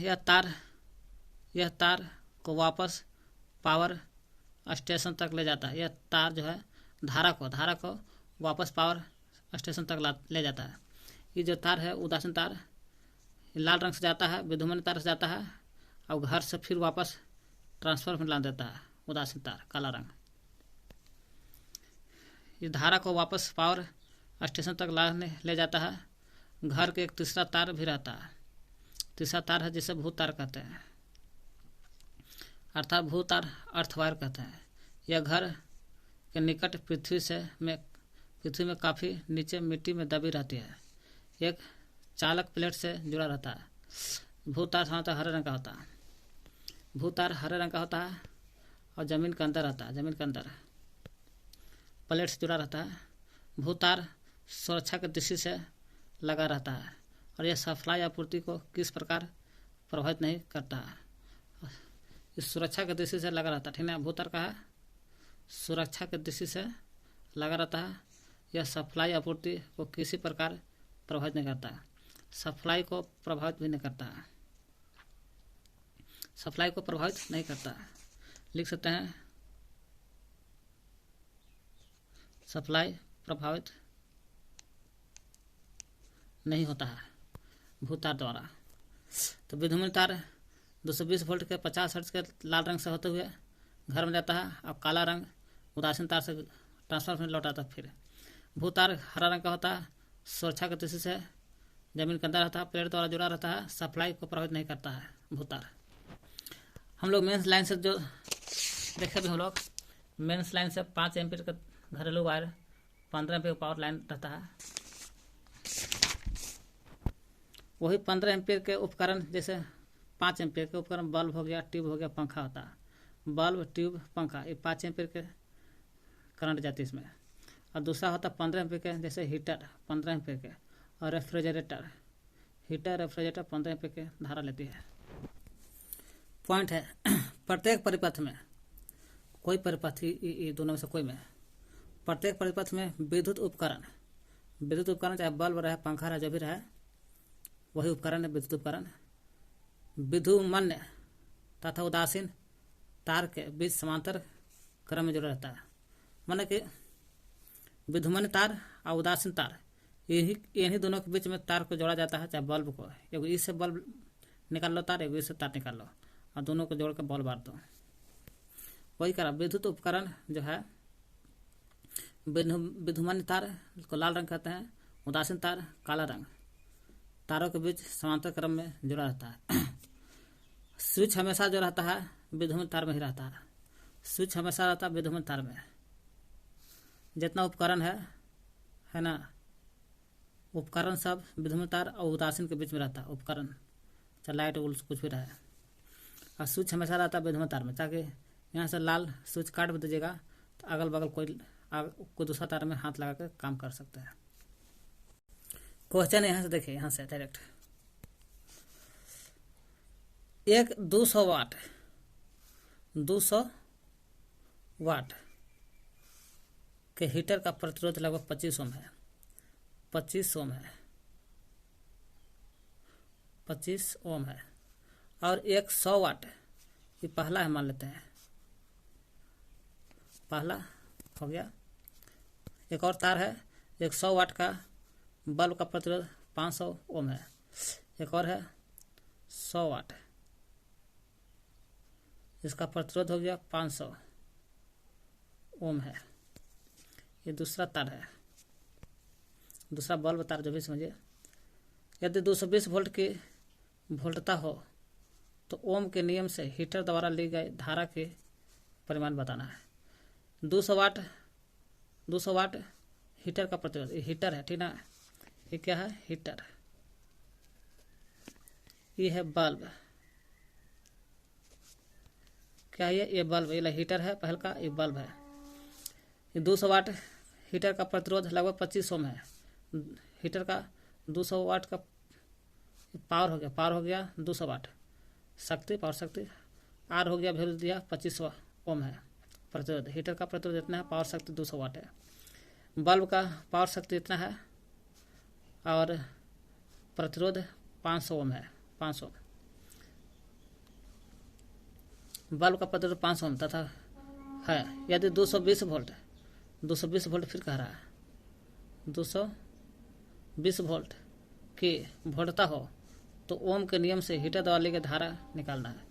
यानी कि धारा पूछ रहा है कि क्या होगा, हीटर द्वारा धारा ली गई धारा है, मैंने हीटर का धारा निकालना है। हीटर का धारा निकालना है, क्या होगा एम्पियर में आंसर आएगा। तो V बराबर सूत्र होता है IR, P का वैल्यू दे दिया है, R का वैल्यू दे दिया है, I निकालना है। तो ये सब निकाल सकते हैं। I बराबर V बटार V के वैल्यू दिया है 220 वोल्ट, R के वैल्यू दे दिया है 25 इतना एम्पियर हो गया। इससे भी निकाल सकते हैं, नहीं तो फिर P बराबर फार्मूला होता है V² बटा R, या VI या I² R भी होता है। अब ये दोनों लेकर चलेंगे तो P के वैल्यू दिया है, फिर लिख देना है, R के वैल्यू R देते हैं, I निकाल लेना है। I निकालेंगे उससे भी आंसर आ जाएगा, उससे 8.8 एम्पियर आ जाएगा। उसी पर कैलकुलेट भी कर सकते हैं।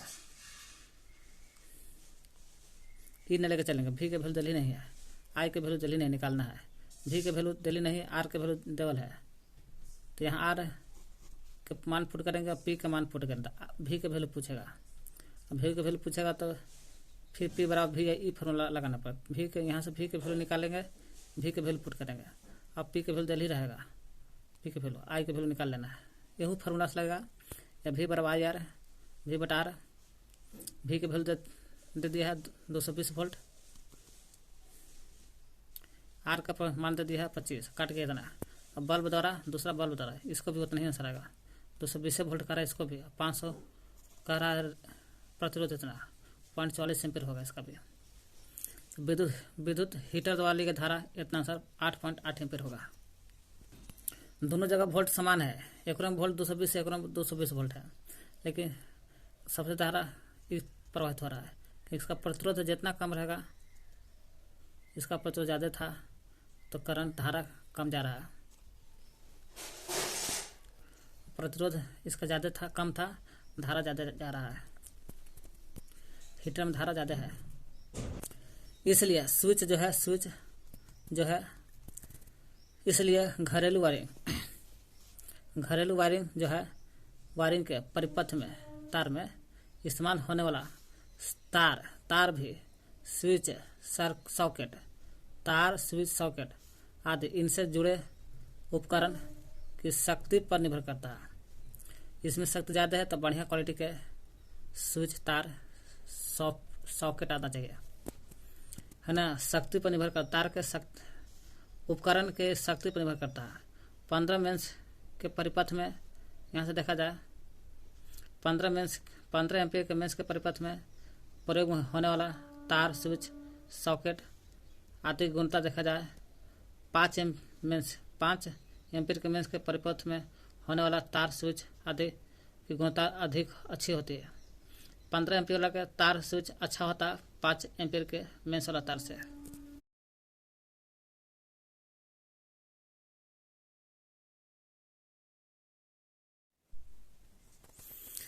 अतिभारण तथा लघु पतन क्या है? तो पहले हम लोग अतिभारण देखते हैं, ठीक ना। ओवरलोडिंग मतलब कि कोई योग तय सीमा रहता है, मैक्सिमम सीमा रहता है, उसे अंदर अगर जाता है करंट तो कोई दिक्कत नहीं, उससे ज़्यादा जाएगा तो ओवरलोडिंग होने का जल जाएगा। विद्युत परिपथ में इस्तेमाल होने वाला, विद्युत परिपथ में इस्तेमाल होने वाला तार जो विद्युत परिपथ में इस्तेमाल होने वाला वैसा तार का चयन उनमें प्रवाहित होने वाला धारा के परिमाण के महत्तम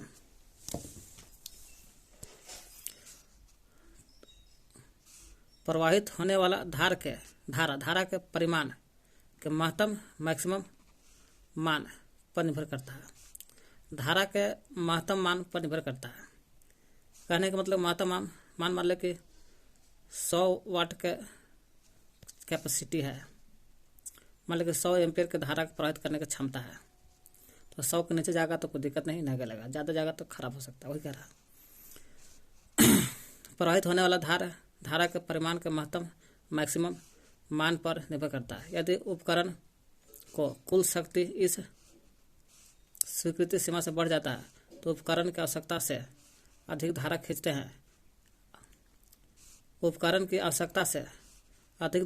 हैं। इसे अतिभारण कहते हैं। 100 वाट के मान लेते कि 100 वाट है, 100 वाट की शक्ति का है और इससे ज़्यादा जाएगा, इसी को अतिभारण कहते हैं। 100 वाट की क्षमता है, जा रहा है 102 103, इसी को अतिभारण ओवरलोडिंग जा रहा है, इसको कहते हैं। धारा का मान है 100 वाट का, जा रहा है 102 103 के, तो जाहिर सी बात ओवरलोडिंग कहलाएगा। मैक्सिमम मान से ज़्यादा जा रहा है तो समझिए कि धारा ज़्यादा जा रहा है मैक्सिमम मान से, तो ओवरलोडिंग कहलाएगा। लघु पथन क्या है? लघु पथन अतिभारण तो देख लिया, ओवरलोडिंग देख लिया। तय सीमा से ज़्यादा जा रहा है तो जाहिर सी बात है कि ओवरलोडिंग जाएगा। और परिपथ में काम आने वाले सभी तारों के ऊपर विद्युत रोधी पदार्थ की परत चढ़ जाती है। सही बात है, तार के ऊपर विद्युत रोधी पदार्थ का परत चढ़ जाती है ताकि करंट ना मार सके। इसके फलस्वरूप चालक तार के एक दूसरे के संपर्क में नहीं आ पाते हैं। चालक तार का होता है एक दूसरे के संपर्क में नहीं आता है विद्युत रोधी पदार्थ के कारण। कभी कभी नहीं आता है तो करंट नहीं लगता। कभी कभी यही चालक तार का विद्युत प्रतिरोध खराब होता है। कभी कभी तारों के विद्युत रोधी परत खराब हो जाता है, कट जाता है, क्षतिग्रस्त हो जाता है, जिनसे वे आपस में संपर्क में आ जाता है। आपस में क्या होता है? संपर्क में आ जाता है। ऐसा होने पर जब संपर्क में आ जाता है, ऐसा होने पर परिपथ का जो प्रतिरोध जो लग रहा था तनी मनी में, वो लगभग शून्य हो जाता है। परिपथ का प्रतिरोध शून्य हो जाता है। और प्रतिरोध अगर शून्य हो गया, आर का वैल्यू मान के चलिए 0 हो गया, तो परिपथ में अधिक धारा प्रवाहित होगा, धारा प्रवाहित अधिक हो जाएगा। प्रतिरोध 0 तो धारा ज़्यादा हो जाएगा, धारा अधिक होने लगता है। इसे लघु परिपथ कहते हैं। लघु पथन शॉर्ट सर्किटिंग कहते हैं। जहाँ लघु पथन होता है वहाँ चिंगारी भी निकलता है भाई, ठीक ना, जिससे आग भी लग सकती है। अब चलते हैं फ्यूज देखते हैं। फ्यूज विद्युत फ्यूज जो है, फ्यूज गई है विद्युत फ्यूज की बातें क्या है। इसका प्रतिरोध या प्रतिरोधकता अधिक होता है, लेकिन गलनांक बहुत कम होता है। प्रतिरोधकता अधिक होता है तब ना गर्म हो जाता है, और गर्म होकर के तुरंत ही कम गलनांक के कारण कम टेम्परेचर पर गल जाता है। गलनांक बहुत कम होता है ना। फ्यूज तार का प्रतिरोधकता बहुत अधिक, गलनांक बहुत कम। प्रतिरोधकता बहुत अधिक होता है, बहुत अधिक है। गलनांक बहुत कम होता है, गलनांक बहुत कम भी होता है। शीशा टीन के बना रहता फ्यूज। फ्यूज एक प्रकार का तार का टुकड़ा होता है, तार का टुकड़ा। परिपथ में लघुपथन, कभी कभी लघुपथन के कारण यही अतिभारण ओवरलोडिंग कारण और लघुपथन कारण, इसी के बचाव के लिए फ्यूज लगा जाता है ताकि टीवी पंखा बच सके। सुरक्षा के लिए लगा जाता होगा। फ्यूज एक सुरक्षा कवच है होगा। ज़्यादा प्रतिरोध रहता है तो उष्मा पैदा होता है, उष्मा पैदा होगा तो गर्म होगा, गर्म होगा तो गल जाएगा तुरंत, कि गलनांक बहुत कम है तो गल जाएगा, तो सुरक्षा हो जाता है। आगे वाला बिजली खराब नहीं होगा, आगे के तार के लाइन खराब नहीं होगा, टीवी पंखा बच जाएगा फ्यूज से। फ्यूज तार जो है हमेशा श्रेणी क्रम में, हमेशा श्रेणी क्रम में, हमेशा। अब विधु मन तार में होता है। विधु मन तार मतलब कि मेन तार में, विधु मन तार लाल रंग में होता है। फ्यूज हमेशा होता है शीशा टिन के, प्रतिरोध ज़्यादा, गलना कम होता है, श्रेणी क्रम में होता है, विद्युमान तार में होता है, विद्युमान तार में यानी कि लाल रंग में होता है। शीशा टिन, तांबा टिन भी देता है, तांबा टिन भी रह सकता है। फ्यूज तार की मोटाई जो होता है, इसका मोटाई देखा जाए, मोटाई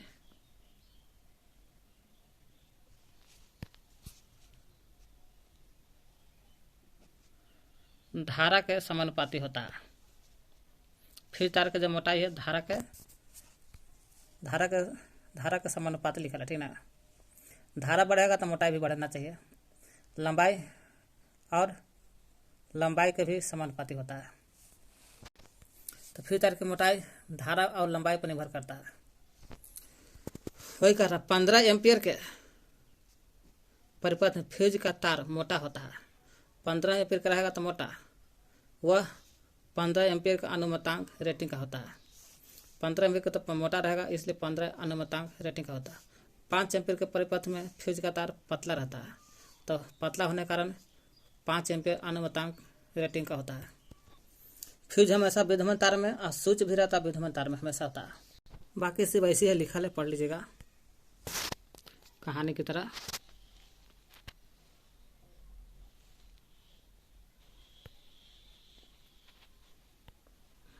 कैसे सुरक्षा करना है, कैसे बचाव करना है, लाइन से उसी के बारे में लिखल है।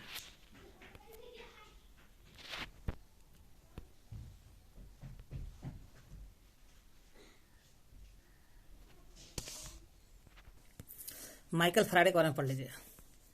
अंग्रेज के भौतिकवाद माइकल फैराडे। माइकल फैराडे का जन्म 22 सितंबर 1791 को हुआ। 22 सितंबर 1791 को हुआ। एक गरीब लोहार के परिवार में होता 22 सितंबर 1791 में। मात्र 14 वर्ष की उम्र में फैराडे, यही माइकल फैराडे, जिनका उम्र 14 वर्ष हो रहा था, 14 वर्ष की उम्र में से ही माइकल फैराडे किसी जिल्दसाज के सहायक के रूप में कार्य करता था। किसी के दुकान पर जिल्द चढ़ाने वाला काम करते थे, किताब उताब पर, परंतु उनमें पढ़ने का अद्भुत रुचि था। भले वो जिल्दसाज चढ़ाते थे, लेकिन पढ़ने का रुचि बहुत ज़्यादा था। अतः वे उन सभी पुस्तकों को पढ़ लेते थे जिस पुस्तक को जिल्द चढ़ाते थे। जो उनके पास जिल्द चढ़ाने के लिए आता था, सब पुस्तकों को पढ़ लेते, जिल्द चढ़ा कर दे देते थे जिसको लेना उसको। जल्दी उनमें विज्ञान के प्रगति की अभिरुचि पैदा हो गया। एक बार प्रसिद्ध रसायन शास्त्र सर हम्फ्री डेवी का भाषण सुनने का अवसर मिला। माइकल फैराडे को किसका भाषण सुनने का मौका मिला? हम्फ्री डेवी का भाषण सुनने का अवसर मिला। तो फैराडे सुनते हुए उसने भाषण को सावधानीपूर्वक लिखा, उस भाषण को लिख लिया, हम्फ्री डेवी के भाषण को लिख लिया, लिख करके उस पर जिल्द चढ़ा करके, किताब पर चढ़ा करके वही हम्फ्री डेवी के पास भेज दिया कि तुम्हारा भाषण देख लो पढ़ के।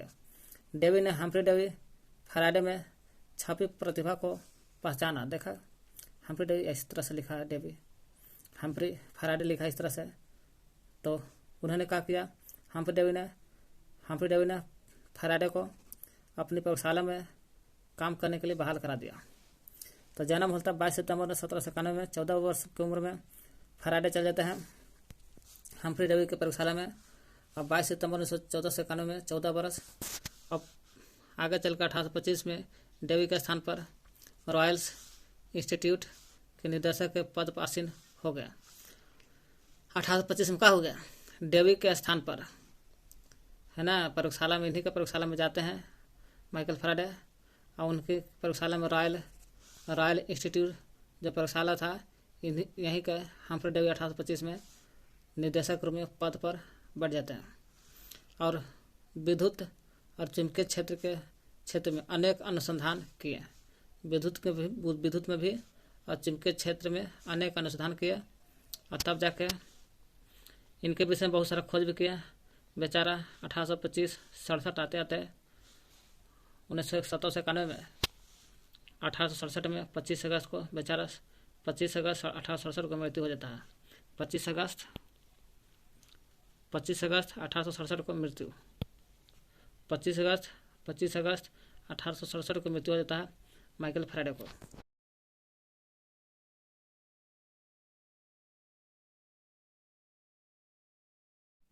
धारावाही चालक, धारावाही चालक जो है अपने चारों ओर चुंबकीय क्षेत्र उत्पन्न करता है ना। धारावाही जो चालक है अपने चारों ओर क्या करता है, चुंबकीय क्षेत्र उत्पन्न करता है, अपने चारों ओर चुंबकीय क्षेत्र उत्पन्न करता है। मैक्सवेल के दक्षिण हस्त के नियम, यदि मैक्सवेल ठीक ना, दक्षिण हस्त के नियम, यदि धारावाही चालक को दाएं हाथ से पकड़ना है, कौन हाथ से, दाएं हाथ से पकड़ना है, ये वाला धारा की दिशा बताएगा अंगूठा, बाकी चुंबकीय क्षेत्र को। कह रहा मैक्सवेल के दक्षिण हस्त नियम के अनुसार यदि धारावाही चालक को दाएं हाथ से की मुट्ठी में इस प्रकार पकड़ा जाए कि अंगूठा जो है, अंगूठा धारा की दिशा को बताता है, और जो बाकी बचा हाथ के अन्य अंगुलियां, ये वाला अंगुलियां है ना, अन्य अंगुलियां चुंबकीय क्षेत्र की दिशा को बताता है, चुंबकीय क्षेत्र की दिशा को बताएगा। ये बताएगा आपको धारा की दिशा, ये बताएगा आपको अन्य अंगुलियां चुंबकीय क्षेत्र की दिशा, दाएं हाथ से पकड़ना है तब।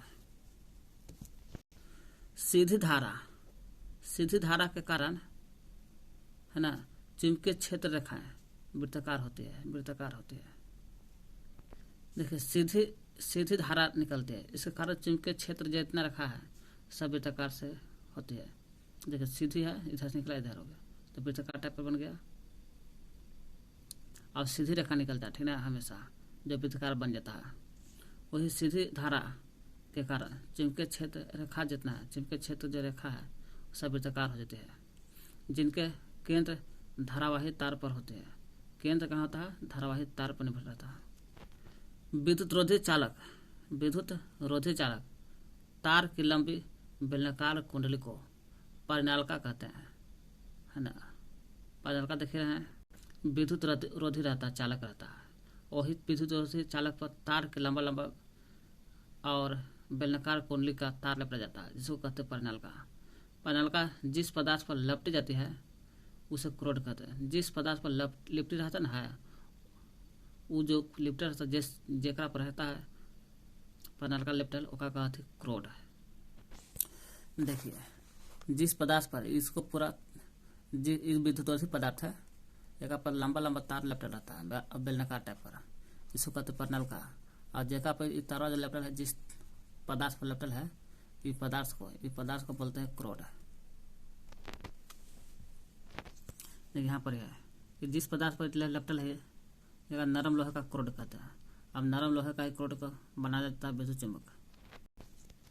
तो क्या देखिए विद्युत रोधी चालक तार की लंबी बेलनाकार कुंडली रहता है, एक कुंडली को परिनालिका कहते हैं। और जो कुंडली या परिनालिका जिस पदार्थ पर लपटा रहता है, वो लपटी जिस पदार्थ पर रहता है ओकरा कहते हैं क्रोड। कह रहा किसी धारावाही चालक पर चुंबकीय क्षेत्र बल लगता है। कोई धारावाही चालक है, अपने चारों ओर चुंबकीय क्षेत्र उत्पन्न करता है। धारावाही चालक है, तार है मान लेके तांबा के, तो धारावाही चालक हो गया। एक चारों ओर का लगता है चुंबकीय क्षेत्र, और चुंबकीय क्षेत्र चारों ओर लगेगा तो जाहिर सी बात है चुंबकीय बल भी रहेगा। वही है, अपने धारावाही चालक पर चुंबकीय क्षेत्र बल लगता है। धारावाही चालक पर कैसा चुंबकीय क्षेत्र बल लगभग करेगा, तब ना कोई धातु अगल बगल से ढकेल देगा। वही का किसी धारावाही चालक पर चुंबकीय क्षेत्र बल लगाता है। फ्लेमिंग के वाम हस्त का नियम देख लिए हैं, है ना। अंगूठा, तर्जनी, मध्यम तीनों को बोलते हैं समकोण पर रखते हैं, है ना। तर्जनी क्षेत्र की दिशा बताता है, तर्जनी जो है क्षेत्र की दिशा, और मध्यमा जो है, मध्यमा ये धारा की दिशा बताता है। मध्यमा धारा की दिशा बताता है, पीछे पड़ चुके हैं। और अंगूठा तो है ये बल की दिशा को बताता है। विद्युत मोटर का काम है यांत्रिक ऊर्जा को विद्युत ऊर्जा में परिवर्तित करना। विद्युत ऊर्जा को यांत्रिक ऊर्जा में कन्वर्ट करता है। बस है विद्युत मोटर, और बस है विद्युत ऊर्जा में कन्वर्ट को लेगा और यांत्रिक में कन्वर्ट करेगा। जब कुंडली किसी चुंबक के बीच अपेक्षित गति करती है तो कुंडली में विद्युत धारा प्रेरित होती है। इस प्रभाव को विद्युत चुंबकीय प्रेरण कहते हैं। अभी हम लोग देखें, है ना। जब कुंडली कुंडली 1 2 है, किसी चुंबक के बीच कोई चुंबक के दोनों है ना, आप अच्छी गति करते कुंडली को, तो इसमें विद्युत धारा प्रेरित होता है। ऐसी विद्युत धारा प्रेरित होता है, इसी प्रभाव को बोलते हैं विद्युत चुम्बकीय। विद्युत धारा हो रहा, चुंबक के कारण हो रहा है, इसलिए विद्युत चुम्बकीय प्रेरण कहते हैं। विद्युत धारा, जब कभी विद्युत कुंडली और किसी चुंबक के बीच, ये कुंडली मान लेते हैं, ये चुंबक है, दोनों के बीच में कुंडली और किसी चुंबक के बीच आपसी गति होती है, तब कुंडली में विद्युत धारा प्रेरित होता है। कुंडली में विद्युत धारा प्रेरित होने लगता है। इस प्रभाव को ही विद्युत चुम्बकीय प्रेरणा कहते हैं, पढ़ चुके पीछे। फ्लेमी का दाहिना हाथ का नियम वही है, बायां हाथ वाला नियम है तो दायां हाथ वाला है। इसमें भी दाहिना हाथ अंगूठा तर्जनी मध्य समकोण पर रहता है। मध्यमा भी तर्जनी जो है चुम्बकीय क्षेत्र की दिशा बताता है, और अंगूठा जो है गति की दिशा बताता है, और मध्यमा से प्रेरित धारा की दिशा बताता है। इसमें भी देखें हम लोग का तर्जनी जो है चुम्बकीय क्षेत्र की दिशा को संकेत करता है। इसमें भी तर्जनी जो है क्षेत्र की दिशा, वही चुम्बकीय क्षेत्र की दिशा को, इसमें है सर तर्जनी चुम्बकीय क्षेत्र, और अंगूठा जो है गति की दिशा को बताता है। अंगूठा जो है बल की दिशा को संकेत करता है। अंगूठा जो है गति दिशा में ही हो। मध्यमा प्रेरित दिशा को बताता है। मध्यमा जो है प्रेरित दिशा, मध्यमा जो है धारा की दिशा को में सम कन्वर्ट करता है। ये देख लीजिए, कन्फ्यूज है, ठीक ना। एनसीईआरटी में देख लीजिए, मजबूत हो जाएगा। विद्युत जनित होता है या डायनेमो कहते हैं इसको। विद्युत जनित कहो या डायनेमो कहो, एक काम है का यांत्रिक ऊर्जा को विद्युत चुम्बकीय प्रेरण द्वारा पूछेगा। विद्युत जनित या डायनेमो में किस सिद्धांत पर काम करता है? विद्युत चुम्बकीय प्रेरण सिद्धांत पर काम करता है। जब बीच में ऊपर नीचे होता है तो विद्युत चुम्बकीय प्रेरण होता है, जिसके कारण ऊर्जा आने लगता है। तो वही कह रहा है विद्युत जनित्र या डायनेमो क्या है? यांत्रिक ऊर्जा को विद्युत ऊर्जा में कन्वर्ट करता है। यांत्रिक को क्या करता है? यांत्रिक को विद्युत में कन्वर्ट करता है, वो भी विद्युत चुम्बकीय प्रेरण द्वारा। विद्युत शक्ति संचरण में ऊर्जा की क्षति कम करने के लिए उच्च विभवांतर का व्यवहार होता है। विद्युत शक्ति संचरण हो रहा है, उसमें ऊर्जा की क्षति को कम करना चाहते हैं आप, तो कम करने के लिए क्या करेंगे? तो विद्युत शक्ति संचरण में ऊर्जा की क्षति को कम करने के लिए उच्च विभवांतर का व्यवहार करेंगे। जितना विभवांतर उच्च हो सके, उच्च विभवांतर का व्यवहार होता है। घरेलू परिपथ में विद्युमान तार और उदासीन तार के बीच समांतर क्रम में जोड़ता है। विद्युमान तार और उदासीन तार समांतर क्रम में जोड़ते हैं। क्या बोलते हैं? समांतर क्रम में जोड़ते हैं इसको।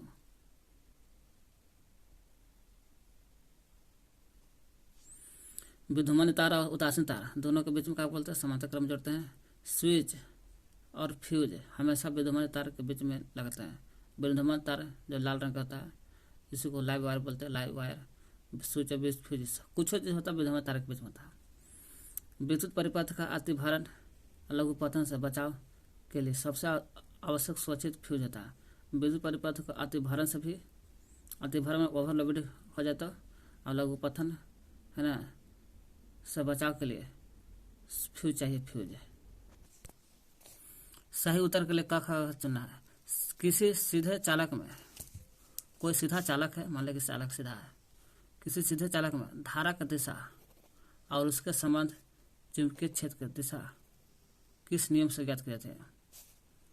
तो धारा की दिशा ना जी, धारा की दिशा और उसके संबंध चुंबकीय क्षेत्र। अभी भी हम लोग देखें तो मोटका अंगुलिया बताता चुंबकीय क्षेत्र, ये बताता चुंबकीय क्षेत्र, अन्य अंगुलिया मोटका बताता धारा, और दो चीज़ है ये है। तो वही धारा का दिशा और उसके संबंध, धारा से संबंध चुंबकीय क्षेत्र की दिशा किस नियम से ज्ञात करते हैं? तो मैक्सवेल के दक्षिण हस्त के नियम। अभी देखें हम लोग मैक्सवेल के दक्षिण हस्त के नियम के अनुसार यदि धारावाही चालक को दाएं हाथ से पकड़ते, दक्षिण हस्त है तो दाएं हाथ के मुट्ठी से इस प्रकार पकड़ा जाए कि अंगूठा जो है, अंगूठा धारा की दिशा को संकेत करता है, और अन्य अंगुली जो हो गया चुंबकीय क्षेत्र की दिशा बताता है। हो गया धारा मोटका अंगुलिया बताता धारा की दिशा, और अन्य अंगुली जो होगा चुंबकीय क्षेत्र, दुई है ये है। तो मैक्सवेल के दक्षिणी हैश के नियम बोलता है। किसी विद्युत धारा वही सीधी लंबी पनका का भीतर चुंबकीय क्षेत्र सिरों की ओर जाने पर शून्य होता है। कोई विद्युत धारा सीधी लंबी परिनलिका के भीतर के बात हो रहा है। चुंबकीय क्षेत्र कैसा होता है? इसके सिरों की ओर जाने पर घटता है।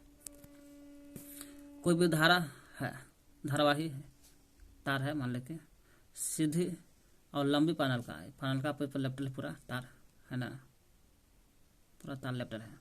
पैनलिका के भीतर एक अंदर इसके सिरों की ओर जाने पर इधर जाइए या इधर जाइए, सिरा दोनों तरफ है, ठीक है। तो भीतर चुंबकीय क्षेत्र का होता है, घटता है। सिरों की ओर जाने पर चुंबकीय क्षेत्र घटता है भाई। इधर चुंबकीय क्षेत्र और इधर चुंबकीय क्षेत्र दोनों सिरा की ओर है, अंतिम छोर पर। तो चुंबकीय क्षेत्र हमेशा घटता है, ठीक ना। यानी पैनलिका में जाइएगा आप, इधर जाइए, सिरा पर जाइए, हमेशा चुंबकीय क्षेत्र घटता है। कहाँ घटता है? तो सिरा पर एकदम। कौन किसी लंबे विद्युत धारावाही तार के निकट, वो भी लंबा और विद्युत धारावाही तार के निकट चुंबकीय क्षेत्र का सही वर्णन करता है। यही तो विद्युत धारावाही था, ये सीधी लंबी पैनलिका के भीतर सिरों की ओर जाने पर चुंबकीय क्षेत्र घटता है। लेकिन यहाँ कह रहा है यह भी लंबा है, विद्युत धारावाही तार है, वही है निकट चुंबकीय क्षेत्र का सही वर्णन करता है। वो भी हो गया, ये भी देखते हैं। चुंबकीय क्षेत्र का सकेंद्र क्षेत्र रेखाओं का केंद्र तार होता है। चुंबकीय क्षेत्र जो है यही चुंबकीय क्षेत्र के सकेंद्री क्षेत्र रेखाओं का केंद्र तार होता है। सकेंद्री क्षेत्र रेखाओं का, सकेंद्री मतलब एक बिंदु पर है ना। इस तरह से चुंबकीय क्षेत्र कैसे लगता है? मान लो कोई पैनलिका है ना, कह रहा है लंबे विद्युत धारावाही तार के निकट चुंबकीय क्षेत्र का सही वर्णन। तो चुंबकीय क्षेत्र हमेशा लगता है अगले बगल में लगता है जी, वो भी कैसे लगता है? गोल लगता है। तो विद्युत सकेंद्री क्षेत्र रेखाओं की ओर, सकेंद्री बोलते हैं, सकेंद्री केंद्र की तार की ओर लगता है। चुंबकीय क्षेत्र के सकेंद्री क्षेत्र रेखाओं का केंद्र तार होता है। चुंबक बनाने के लिए प्रायः किस पदार्थ के छड़ का प्रयोग करते हैं? तो नरम लोहा का प्रयोग करते हैं, है ना। विद्युत चुंबक बनाना है तब इस्पात का नहीं, इस्पात का अस्थायी हो जाता है, नरम लोहा का बना जाता है अस्थायी रूप से। देख लीजिएगा। फ्लेमिंग के बाम हस्त का नियम में अंगूठा किसका संकेत बताता है? अंगूठा तो भाई बल का दिशा बताता है। फ्लेमिंग के बाम हाथ ना, देखिए फ्लेमिंग के बाम हस्त का नियम बताता है, तर्जनी क्षेत्र की दिशा बताता है, माध्यमा धारा की दिशा बताता है, माध्यमा ऐसे धारा की दिशा, अंगूठा बल का दिशा। अंगूठा यही पूछ रहा है, अंगूठा किसका? तो बल का दिशा। तो हम लोग देखें अभी फ्लेमिंग के बाम हाथ का नियम, अंगूठा तो बल की दिशा बताता है। किसी प्रोटॉन का निम्न में से कौन सा गुण किसी चुंबकीय क्षेत्र में मुक्त गति करते समय पर हो जाता है? तो वेग। किस प्रोटॉन का निम्नलिखित गुण में से कौन सा गुण जो है किसी चुंबकीय क्षेत्र में मुक्त गति करते समय परिवर्तित हो जाता है? तो वेग करते समय इलेक्ट्रॉन मुक्त हो जाता है और मुक्त इलेक्ट्रॉन में कन्वर्ट हो जाता है जब वेग करता है तब। विद्युत चुंबकीय प्रेरण की खोज फैराडे जी ने की थी। विद्युत चुंबकीय प्रेरण की खोज फैराडे, जो जनरेटर में होता है, जो फ्लक्स को काटता ना है, जितना फ्लक्स काटेगा उतना ही विद्युत चुंबकीय प्रेरण की खोज कर लेता फैराडे। तो विद्युत जनरेटर में पैदा होता है, यांत्रिक को विद्युत में कन्वर्ट करता है जनरेटर। चुंबकीय क्षेत्र की दिशा क्या है? सर यहाँ से देखिए, पश्चिम की ओर, ये कह रहा पश्चिम की ओर प्रक्षेपित कोई धनराशि कण या अल्फा किसी चुंबकीय क्षेत्र द्वारा उत्तर की ओर विक्षेपित हो रहा है। तो चुंबकीय क्षेत्र की दिशा क्या होगा? कहने का मतलब हुआ, ये देख लीजिएगा, ठीक है। विद्युत चुंबकीय प्रेरण की घटना। विद्युत चुंबकीय प्रेरण हमारा जनरेटर होता है, जब फ्लक्स को काटता है तो ना, जब जो दो चुंबक के बीच फ्लक्स काटता है तो विद्युत चुंबकीय प्रेरण उत्पन्न होता है। तो वही कहा, विद्युत चुंबकीय प्रेरण की घटना कुंडली तथा चुंबक के बीच अपेक्षित गति के कारण कुंडली में प्रेरित विद्युत धारा उत्पन्न होता है। कहने मतलब कुंडली हो, एक चुंबक है, ये दोनों के बीच में, कुंडली और चुंबक के बीच, ऐसे ना कहिए, ऐसे कर सकते हैं। कुंडली है ना, ऐसे देखिए ना, कुंडली है और चुंबक है, दोनों के बीच में गति उत्पन्न होता है। यहाँ पर गति करिएगा, चाहे चुंबक हिलाइए कुंडली के सामने या कुंडली हिलाइए चुंबक के सामने, गति करवे करेगा। तो ही है, कुंडली और चुंबक के बीच अपेक्षित गति के कारण कुंडली में प्रेरित होने लगता है विद्युत धारा उत्पन्न करना, यही कहलाता है विद्युत चुंबकीय प्रेरण की घटना कहलाता है। जो विद्युत पैदा करता है उत्पन्न करने वाला युक्ति को क्या कहते हैं? जनित्र। जनित्र विद्युत चुंबकीय प्रेरणा के सिद्धांत पर काम करता है, इसको डायनेमो बोलते हैं, इंग्लिश में जनरेटर। वास्तव में विद्युत उत्पन्न करने वाला शक्ति युक्ति को कहते हैं जनित्र, जनरेटर। वास्तव में विद्युत जनित्र क्या है? ऊर्जा के परिवर्तक तरह कार्य करता है। वास्तव में विद्युत जनित्र जो है जनरेटर क्या है? विद्युत द्वारा विद्युत धारा उत्पन्न तो करवे करता है, वही विद्युत जनित्र विद्युत धारा उत्पन्न करता है, ऊर्जा के परिवर्तित की तरह काम करता है ना, परिवर्तन करते हैं जी, है तो ऊर्जा में लान दिया, करंट लान दिया, तो ऊर्जा के परिवर्तक की तरह कार्य करता है विद्युत जनित्र। वही विद्युत जनित्र ऊर्जा के परिवर्तित की तरह कार्य करता है, और वही विद्युत जनित्र का सिद्धांत विद्युत चुंबकीय प्रेरणा पर चलता है। तब ना विद्युत चुंबकीय प्रेरणा के आधार पर विद्युत के ऊर्जा को परिवर्तित की तरह कार्य करता है। एसी को डीसी जनरेटर में, एसी जनरेटर को डीसी जनरेटर में एक मूलभूत अंतर क्या है? तो अंतर यही है, एसी जनरेटर में सर्पी वाले होता है। एसी में कैसा होता है? सर्पी, जबकि डीसी जनरेटर में दिक् परिवर्तन होता है। एसी में क्या होता है? ऐसे चलता है सर्पिकल, और डीसी में ऐसे चाहे सीधे चलेगा या दिक् परिवर्तन होगा, चाहे ऐसे भी हो सकता है ना, ऊपर है पार ना होगा, और यही तो सर ऊपर नीचे चलेगा, ये हमेशा सीधा चलेगा ना तो ऐसे चलेगा, है ना। एसी जनित्र सर्पिली होता है, ये सर्पिली हो गया पूरा, और डीसी जनित्र दिक् परिवर्तन होता है। दिक् परिवर्तन डायरेक्ट भी चलेगा, डायरेक्ट। हमारे मकान में जो विद्युत आपूर्ति की जाती है वह हमारे मकान में 220 वोल्ट प्रतिवर्ती धारा यानी केसी होता है। भाई कैसा होता है? एसी धारा होता है घर में। तांबे के तार की एक आयताकार कुंडली किसी चुंबकीय क्षेत्र में घूर्णन गति कर रही है। इस कुंडली में प्रेरित विद्युत धारा की दिशा में कितने परिभ्रमण के पश्चात परिवर्तन होता है? आधा होता है। थोड़ा डिटेल पढ़ लीजिएगा। लघु पथन के समय परिपथ में विद्युत धारा का मान क्या होता है?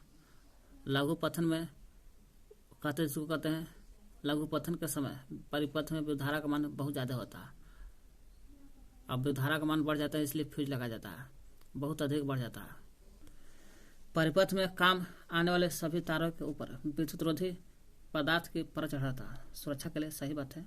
इसके फलस्वरूप चालक जो तार है एक दूसरे के संपर्क में नहीं आता है विद्युत रोधी पदार्थ के कारण। कभी कभी तारों के विद्युत रोधी परत के खराब हो जाता है, जो कवर रहता है तार के ऊपर खराब हो जाता है या क्षतिग्रस्त होता है, वे आपस में संपर्क में आ जाते हैं। ऐसा होने पर परिपथ का जो प्रतिरोध है लगभग शून्य हो जाता है। लगभग शून्य हो गया तो प्रतिरोध शून्य होना, तो धारा का मान बढ़ जाना, और बढ़ गया तो इसी को कहते हैं लघु पथन कहते हैं। तो लघु पथन में क्या देखें हम लोग? समय परिपथ में विद्युत धारा का मान बढ़ जाता है। कब?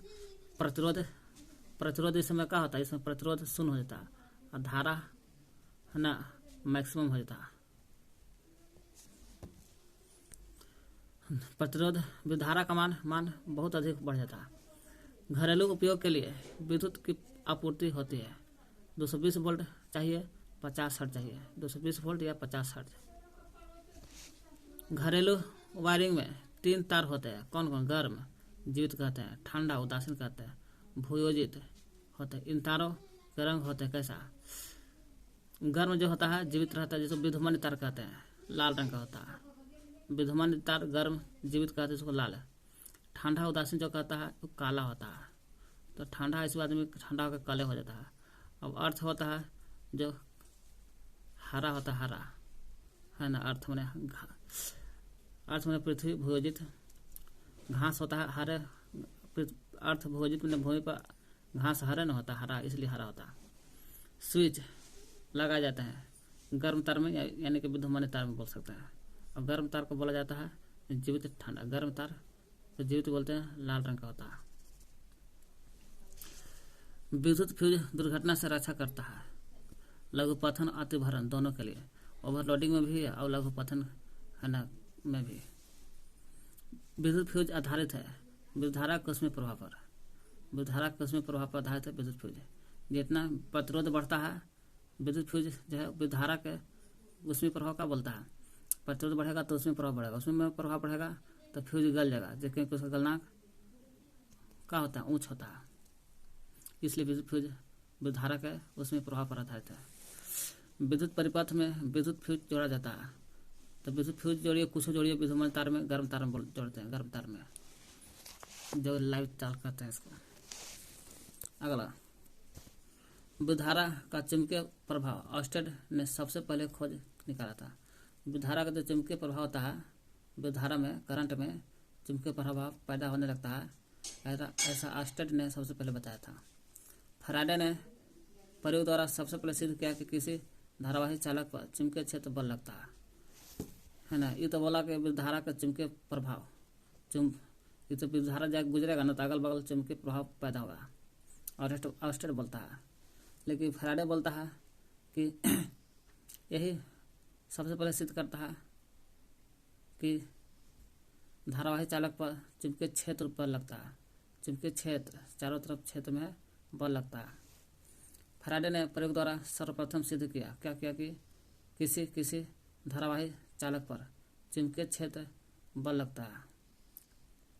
धारावाही चालक पर, तारवा पर कह रहा है, देखिए ना, ये तार है ना जी, ये तार पर चल लगता है, तारा पर लगता है धारावाही चालक पर चुंबकीय क्षेत्र बल लगता है इस पर। जब किसी सीधे तार को चुंबकीय क्षेत्र के समकोणिक दिशा में चला जाता है तो तार में प्रतिधारा की दिशा फ्लेमिंग के दाएं हाथ के नियम के अनुसार चलता है। फ्लेमिंग के दाएं हाथ का नियम चलता है।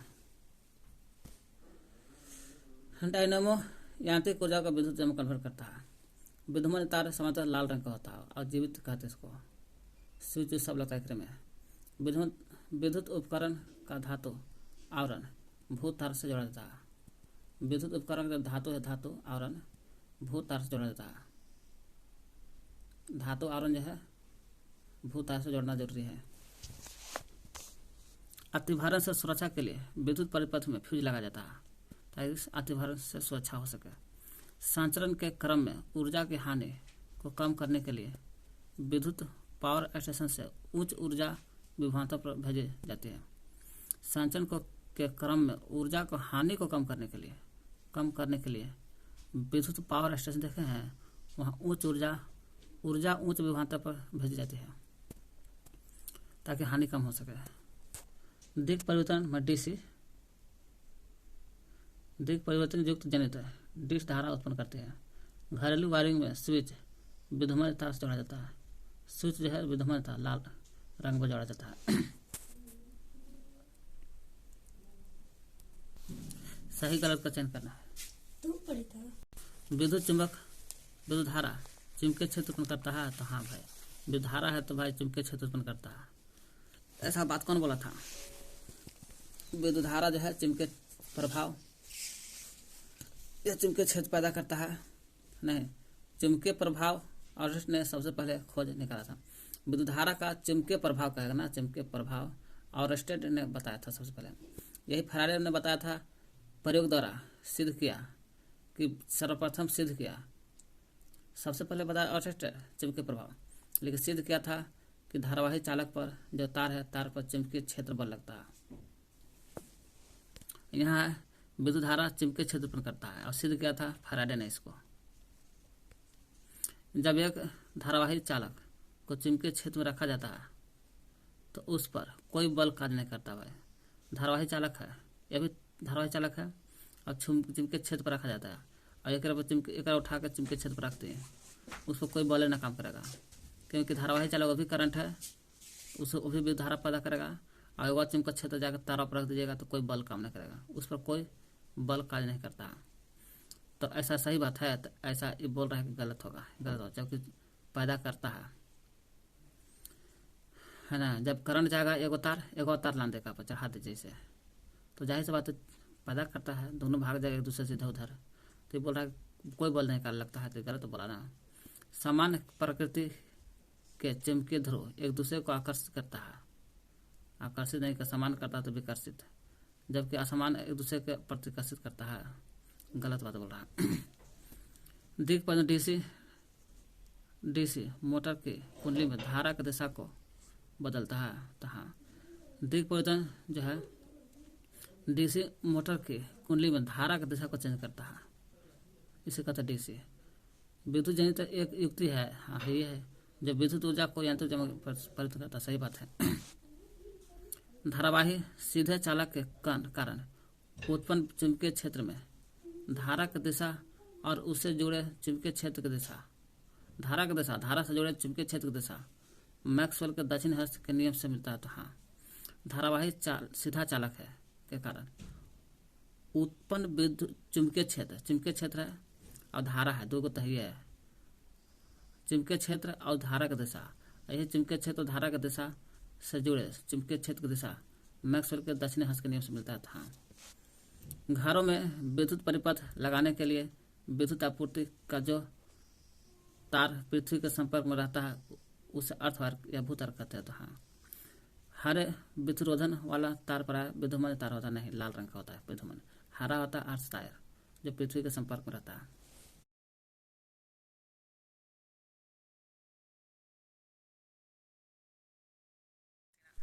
कह रहा है चुंबक जो है लोहे के बनी हुई वस्तु को अपनी ओर आकर्षित करता है, इसलिए हम लोग चैप्टर 5 में पढ़ रहे हैं विद्युत धारा का चुंबकीय प्रभाव। विद्युत धारा के चुंबकीय प्रभाव पढ़ेंगे, ठीक ना। विद्युत धारा से जो उत्पन्न होता है चुंबक, उसको विद्युत धारा का चुंबकीय प्रभाव कहते हैं।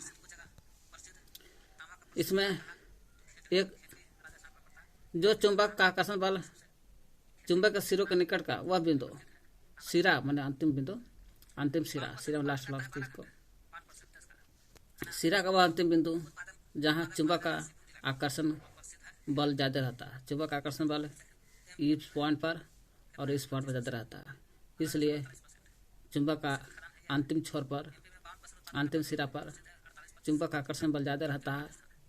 यहाँ पर कोई वस्तु को ज्यादा खींचता है, इसलिए आकर्षण बल ज्यादा होने के कारण इसे चुंबक का ध्रुव कहते हैं, ध्रुव है। जब चुंबक को हम लोग स्वतंत्र लटकाएंगे, एक ध्रुव उत्तर की ओर, एक ध्रुव दक्षिण की ओर होता है। उत्तर ध्रुव को उत्तरी ध्रुव और दक्षिण ध्रुव को दक्षिण ध्रुव कहते हैं। और दोनों ध्रुव को मिलाने वाली जो रेखा होता है, इस रेखा को हम लोग कहते हैं चुंबकीय अक्ष कहते हैं। दोनों ध्रुव उत्तरी ध्रुव और दक्षिण ध्रुव के मिलाने वाली जो रेखा है उसको चुंबकीय अक्ष कहते हैं। क्या बोलते हैं? चुंबकीय अक्ष कहते हैं।